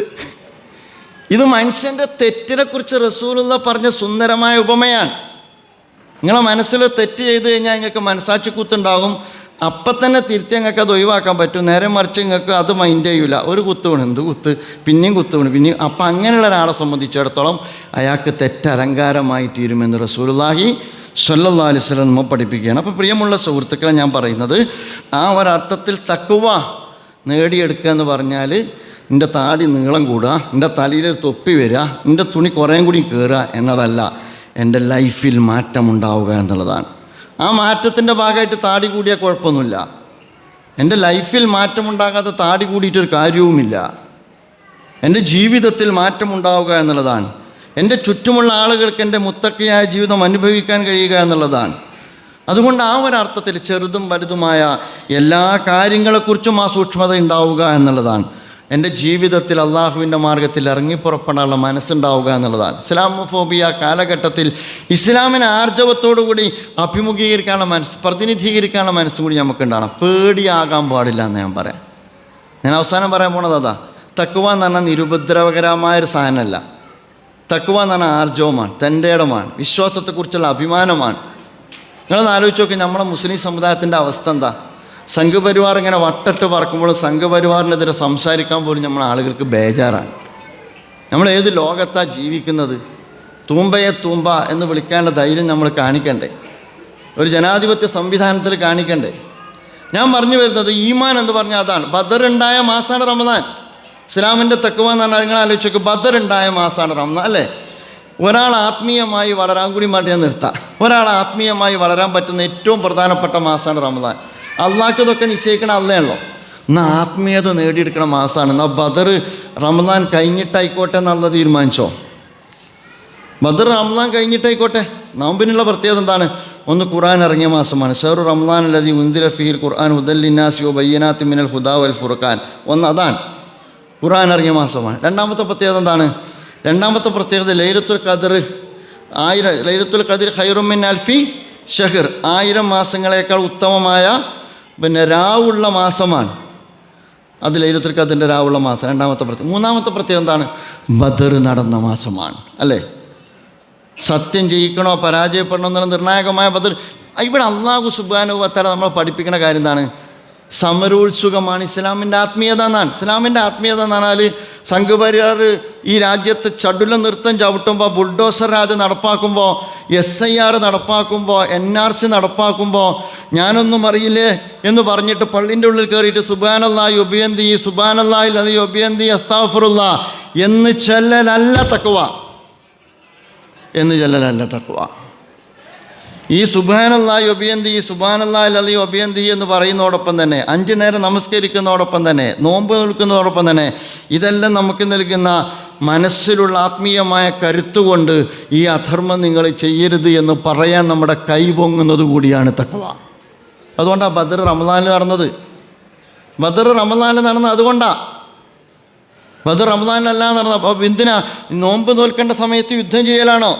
ഒരു സമൂഹത്തെ സംബന്ധിച്ചിടത്തോളം അവരുടെ അതിജീവനത്തിൻ്റെ പാതയിൽ ഏറ്റവും പ്രധാനപ്പെട്ട നിർണായകമായ ജിഹാദിൻ്റെ ഒരു തലത്തിലേക്ക് ആ ജനത എത്തുമ്പോൾ റമദാനിൽ അത് നിർവഹിക്കുക എന്നുള്ളതും തഖ്വൻ്റെ ഭാഗമാണ്. അതുകൊണ്ടാണ് അബ്ദുല്ലാഹി ബിൻ മുബാറക് റഹിമഹുല്ലാ ഷാമിൽ യുദ്ധം ചെയ്തുകൊണ്ടിരിക്കുന്ന ഘട്ടത്തിൽ ചില സൂഫി വര്യന്മാർ പള്ളിയിൽ മാത്രം ഇരിക്കുമ്പോൾ അവർ ചൂണ്ടിക്കാണിച്ചിട്ട് അദ്ദേഹം 4 വരി കവിത ചൊല്ലുന്നുണ്ട്. ആ കവിത ഇങ്ങനെയാണ്: യാ ആബിദൽ ഹറമൈനി ലൗ അബ്സർതന ലഅലിംത അന്നക ഫിൽ ഇബാദത്തി തഅലബു. അല്ലയോ മനുഷ്യ, 2 ഹറമിലും ഈത്തിക്കാഫിരിക്കുന്ന മനുഷ്യ, ലഅലിംത അന്നക ഫിൽ ഇബാദത്തി തഅലബു, നീ ഇബാദത്ത് കൊണ്ട് കളിക്കുകയാണ്. മുസ്ലിം ഉമ്മത്ത് ഷാമിൽ പോയിട്ട് ഒരു ജനതയുടെ അതിജീവനത്തിന് വേണ്ടി പൊരുതുമ്പോൾ അതൊന്നും അറിയാതെ ഇബാദത്തുമായി ഇരുഹറമിലും ഇരിക്കുന്ന മനുഷ്യ, നീ ഇബാദത്ത് കൊണ്ട് കളിക്കുകയാണ്. എന്നിട്ട് പറയുന്നുണ്ട്, മൻകാന യഖ്ലബു ഹദ്ദഹു ബിദുമുഇഹി, നിന്റെ ഇരുകവിളുകളിലൂടെ ഈ കണ്ണുനീർ ചാലുകൾ നിന്റെ തഖ്വ കൊണ്ട് വരുന്നുണ്ടാകാം. പക്ഷേ ഫനുഹൂറുനാ ബിദിമാഇനാ തതഖല്ലബു, അന്നേരം ഞങ്ങളുടെ ശരീരത്തിലൂടെ രക്തം ചാലിട്ടൊഴുകുകയാണ്. അപ്പോൾ തഖ്വ എന്ന് പറഞ്ഞാൽ നമ്മൾ മനസ്സിലാക്കേണ്ട ഒരു കാര്യം, നമ്മുടെ ജീവിതത്തിൽ തെറ്റിനും തിന്മക്കുമെതിരെ സമരോത്സുകമായ ഒരു ജീവിതത്തെ ചിട്ടപ്പെടുത്തുന്നത് കൂടിയാണ് തഖ്വ. അപ്പോൾ ആ ഒരർത്ഥത്തിൽ ധർമ്മബോധമുള്ള, നന്മബോധമുള്ള, പ്രതികരണബോധമുള്ള, തെറ്റിനോട് രാജിയാകാത്ത, അധർമ്മത്തോടും അനീതിയോടും രാജിയാകാത്ത, സത്യമായി തുറന്നു പറയാൻ കഴിയുന്ന ആർജവമുള്ളൊരു ഉമ്മത്തിൻ്റെ ജന്മമാകണം ഒരു റമദാൻ എന്ന് പറയുന്നത്. ആർജവമുള്ളൊരു സമുദായത്തിൻ്റെ രൂപീകരണമാകണം റമദാൻ എന്ന് പറയുന്നത്. അതിജീവനം സാധ്യമാകുന്ന ഒരു ഉമ്മത്തിനെ രൂപപ്പെടുത്തലാകണം റമദാൻ എന്ന് പറയുന്നത്. ഭീരുക്കളെ സൃഷ്ടിച്ച് ആരാധനാ കേന്ദ്രങ്ങളിൽ മാത്രം അടയിരിക്കുന്ന ഒരു ജനതയെ രൂപപ്പെടുത്തലല്ല തഖ്വ എന്ന് പറയുന്നത്. അല്ലാഹുവിൻ്റെ റസൂൽ അങ്ങനെ പഠിപ്പിച്ചിട്ടില്ല. അതുകൊണ്ട് പ്രിയമുള്ളവരെ, ഒരുപാട് വെല്ലുവിളി നേരിടുന്ന ഈ ഉമ്മത്തിന് ഈ റമദാൻ ഞാൻ പറയുക ഒരു വസന്തമാണ്. ഈ റമദാൻ ഒരു പ്രചോദനമാണ്. ഈ റമദാൻ ഒരു ആവേശമാണ്. ഈ റമദാൻ ഒരു അവസരമാണ്. ഈ റമദാൻ ഒരു പാഠമാണ്. ഈ റമദാൻ ഒരു വീണ്ടെടുപ്പിൻ്റെ അസുലഭമായ അവസരമാണ്. അങ്ങനെ നമ്മൾ റമദാനെ കാണണം എന്നാണ് ഞാൻ പറയുക. ഒറ്റ കാര്യം കൂടി പറയാതെ പോയാൽ ശരിയാകില്ല എന്നുള്ളതുകൊണ്ട് ഞാൻ പറയാണ്. അതെന്താണെന്ന് വെച്ച് കഴിഞ്ഞാൽ, റമദാനാവുമ്പോൾ ഖുർആനുമായുള്ള ബന്ധം നമ്മൾ കൂടണം. കാരണം എന്താണ്? ഷഹ്റു റമദാൻ അല്ലദീ ഉൻസില ഫീഹിൽ ഖുർആൻ ഇറങ്ങിയ മാസമാണ് റമദാൻ. അതുകൊണ്ട് നമ്മൾ ഖുർആനുമായുള്ള ബന്ധം ശക്തിപ്പെടുത്തണം. ഖുർആൻ കേൾക്കാനല്ല, ഖുർആൻ പഠിക്കാൻ നമ്മൾ സന്നദ്ധമാണ്. ഒരുപാട് അവസരം നമ്മൾ ഉപയോഗപ്പെടുത്തണം. കിതാബൻ അൻസൽനാഹു ഇലൈക ലിതുഖ്രിജന്നാസ മിനദ്ദുലുമാതി ഇലന്നൂർ. ഖുർആൻ ഓതാനുള്ളതല്ല, ഓതിയാൽ കൂലിയിട്ട് യാതൊരു സംശയമല്ല. അലിഫ് ലാം മീം നിങ്ങൾ ഓതിയാൽ അലിഫ് ലാം മീം ഓതിയാൽ കൂലിയിട്ടില്ല എന്ന് പറഞ്ഞാൽ ആത്യന്തികവാദം പലരും ഉന്നയിക്കുന്നുണ്ട്. ഞാൻ ആ വാദക്കാരനല്ല. ഖുർആൻ ഓതിയാൽ കൂലിയിട്ടും. പക്ഷെ ഓതിക്കൂലി വാങ്ങാനല്ലല്ലോ ഖുർആൻ ഇറങ്ങിയത്, ജീവിതത്തിൽ പകർത്താനാണ്. കിതാബ് ഹുദൻ ലിന്നാസ് അല്ലേ, ഷഹ്റു റമദാനല്ലദീ ഉൻസില ഫീഹിൽ ഖുർആൻ ഹുദൻ ലിന്നാസ്, മനുഷ്യർക്കുള്ള ഹിദായത്താണ്. എനിക്കുള്ള ഹിദായത്തല്ല, മനുഷ്യർക്കുള്ള ഹിദായത്താണ്, നമ്മൾ ഉൾപ്പെടുന്ന എല്ലാ ജനങ്ങൾക്കും. മറ്റിടത്ത് ഖുർആൻ പറഞ്ഞ കിതാബൻ അൻസൽനാഹു ഇലൈക ലിതുഖ്രിജൻ നാസ മിനൽ ദുലുമാതി ഇലന്നൂർ, ജനങ്ങളെ ഇരുട്ടിൽ നിന്ന് വെളിച്ചത്തിലേക്ക് നയിക്കാനാണ്. പ്രിയമുള്ളവരെ, ആ അർത്ഥത്തിൽ വിശുദ്ധ ഖുർആനുമായി ബന്ധം നമ്മൾ ഈ റമദാനിൽ സാധാരണ ഉള്ളതിനേക്കാൾ സ്ഥാപിക്കുക. ഖുർആനായിട്ട് ഒട്ടും ബന്ധപ്പെടാത്ത ആൾക്കാരുണ്ടെങ്കിൽ ഈ റമദാൻ മാസം ആ ബന്ധം പുനഃസ്ഥാപിക്കാൻ വേണ്ടി നമ്മൾ ശ്രദ്ധിക്കുക. അത്താഴം പുണ്യമാണ്, സാന്ദർഭികമായി അത് പറയാതെ പോകുന്നത് ശരിയല്ലല്ലോ. ചില ആളുകൾ പറയും അത്താഴൊന്നും വേണ്ട എനിക്ക്, ഞാൻ അത്താഴൊന്നും കഴിക്കാറില്ല, നോൻപിന് എനിക്ക് അത്താഴം കഴിച്ചില്ലെങ്കിലും കുഴപ്പമില്ല. അങ്ങനെ ചെയ്യരുത്. റസൂലുള്ളാഹി സ്വല്ലല്ലാഹി അലൈഹി വസല്ലമയുടെ സുന്നത്താണ് അത്താഴം. നിങ്ങൾക്ക് ഒന്നും വേണമെങ്കിൽ ഒരു കാരക്കെങ്കിലും നിങ്ങൾ അത്താഴം കഴിക്കണം. തസക്കറു ഫഇന്ന ഫി സുഹൂരി ബർക്കത്തുൻ, നിങ്ങൾ അത്താഴം കഴിക്കണം. അത്താഴത്തിൽ എന്തുണ്ട്? ബർക്കത്തുണ്ട്. റസൂലുള്ളാഹി സ്വല്ലല്ലാഹി അലൈഹി വസല്ലം അത്താഴം കഴിച്ച് പിന്നെ സുബഹി ബാങ്ക് കൊടുക്കുന്നതിന് മുമ്പ് 50 ആയത്ത് ഓതാനുള്ള സമയം ഉണ്ടായിരുന്നുള്ളൂ എന്ന് ഹദീസ് അല്ലേ, 50 ആയത്ത് ഓതാനുള്ള സമയം. ആ അർത്ഥത്തിലാണ് അത്താഴം. അപ്പോൾ അത്താഴം കഴിക്കണം. അപ്പോൾ ഇത്രയും കാര്യങ്ങളാണ് ഞാൻ പറയുന്നത്. അതോടൊപ്പം തന്നെ പ്രിയപ്പെട്ട സഹോദരി സഹോദരന്മാരോട് ഞാൻ പറയുക, നോമ്പ് തുറക്കുന്നത് പുണ്യമാണ്, തുറപ്പിക്കുന്നതും പുണ്യമാണ്. നോമ്പുകാരന് 2 സന്തോഷം റസൂലുള്ളാഹി സ്വല്ലല്ലാഹി അലൈഹി വസല്ലം പറഞ്ഞു അല്ലേ. ഒന്ന് നോമ്പ് തുറക്കുമ്പോഴുള്ള സന്തോഷം, മറ്റൊന്ന് അള്ളാനെ കണ്ടുമുട്ടുമ്പോഴുള്ള സന്തോഷം. നോമ്പ് മര്യാദക്ക് നോറ്റാലാണ് അള്ളാനെ കണ്ടുമുട്ടാനുള്ള സന്തോഷം ഉണ്ടാകുക. ഇരു സന്തോഷവും കിട്ടുന്ന സത്യവിശ്വാസികളിൽ അള്ളാഹു നമ്മളെ ഉൾപ്പെടുത്തി അനുഗ്രഹിക്കുമാറാകട്ടെ. നോമ്പ് തുറപ്പിക്കലും ഒരു പ്രധാനപ്പെട്ട കാര്യമാണ്. മൻ ഫത്തറ സ്വായിമൻ കാനലുഹു മിസ്ല അജ്രിഹി ഗൈറ അന്നഹു ലാ യൻഖുസു മിൻ അജ്രി സ്വായിമി ഷൈഉൻ. ഞാൻ ഒരാളെ നോമ്പ് തുറപ്പിച്ചാൽ ഓൻ്റെ നോമ്പിൻ്റെ കൂലി കുറയാതെ തന്നെ എനിക്കൊരു നോമ്പിൻ്റെ കൂലി കിട്ടുന്ന റസൂലുള്ളാഹി സ്വല്ലല്ലാഹി അലൈഹി വസല്ലം പഠിപ്പിച്ചിട്ടുണ്ട്. അപ്പോൾ നോമ്പ് തുറപ്പിക്കുക എന്നുള്ളത് പുണ്യമാണ്. അതും മത്സരമാകാൻ പാടില്ല. ഇനി റമദാനായാലൊരു പ്രശ്നം എന്താണെന്ന് വെച്ച് കഴിഞ്ഞാൽ എണ്ണക്കടിയുടെ മഹാറാലിയായിരിക്കും, അങ്ങാടിയിൽ മുഴുവൻ എണ്ണക്കടിയുടെ മഹാറാലിയായിരിക്കും. എന്നിട്ട് ഇത് കഴിച്ചിട്ട് തറാവീഹ് ശരിയാവില്ല, എന്നാൽ അത് ബാക്കിയായാലും മനസ്സിന് സമാധാനം ഉണ്ടാവില്ല. ഇങ്ങനെയുള്ളൊരു അവസ്ഥ, ഭക്ഷണം കൊണ്ട് മനസ്സിനും സമാധാനമല്ല വയറിനും സമാധാനമില്ലാത്ത അവസ്ഥകൾ ആലോചിച്ച്. മനസ്സിന് സമാധാനമില്ലാത്ത എന്താണെന്ന് വെച്ചാൽ ഉണ്ടാക്കിയ ഫുഡൊക്കെ അവിടെ കിടക്കുമ്പോൾ ഒരു മനസാക്ഷി കുത്തുണ്ടാവും. നേരത്തെ പറഞ്ഞ കുത്ത്, ഒന്നാമത്തെ നോമ്പിനുണ്ടാവും, രണ്ടാമത്തെ നോമ്പുണ്ടാവും, 10 ഇഫ്താർ കഴിഞ്ഞാൽ പിന്നെ ഉണ്ടാവില്ല. അപ്പോൾ രണ്ടാമത്തെ വയറിന് സമാധാനം ഉണ്ടാവില്ല. നമ്മൾ ഒന്നായിട്ട് എണ്ണക്കടി വെച്ചിട്ട് തറാവീഹ് നിസ്കരിക്കാൻ പോയാൽ തറാവീഹ് നിസ്കരിക്കാൻ കഴിയും.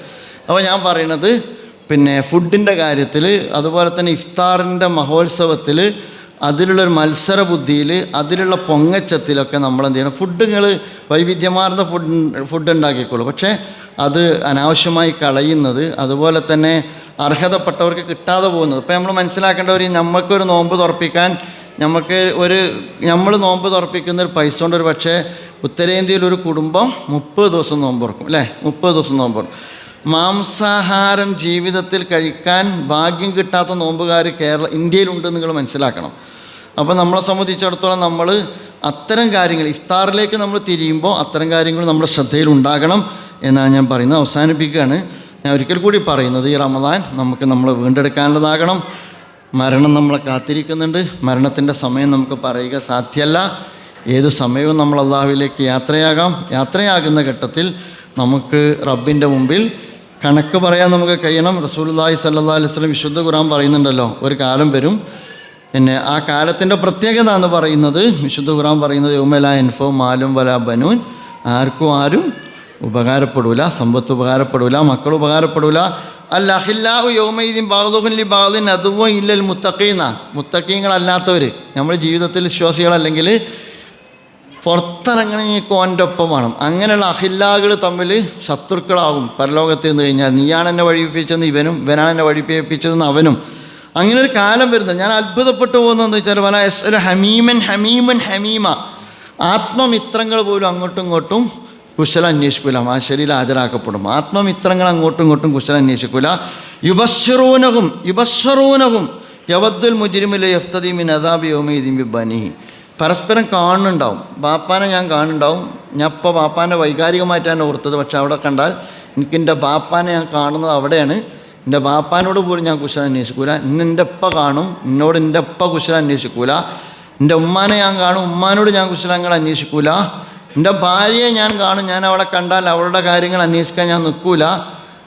എന്നത് മാത്രമല്ല, യൗമ യഫിറുൽ മർഉ മിൻ അഖീഹി, തമ്മിൽ അങ്ങോട്ടും ഇങ്ങോട്ടും ഓടി അകലുന്നത് എന്താണെന്ന് വെച്ചാൽ അങ്ങോട്ടും ഇങ്ങോട്ടുള്ള കടപ്പാട് തീർത്തിട്ടുണ്ടാവില്ല. എന്നിട്ട് പ്രവാചകൻ വിശുദ്ധ ഖുർആൻ പറയുന്നുണ്ട്, ദുഃഖാരിയായ മനുഷ്യൻ ആഗ്രഹിച്ചു പോകുമല്ലോ യഫ്തദി മിൻ അദാബി യൗമഇദിൻ ബിബനി, ഈ ശിക്ഷയിൽ നിന്ന് മകനെ കൊടുത്തിട്ട് രക്ഷപ്പെടാൻ പറ്റുമോ?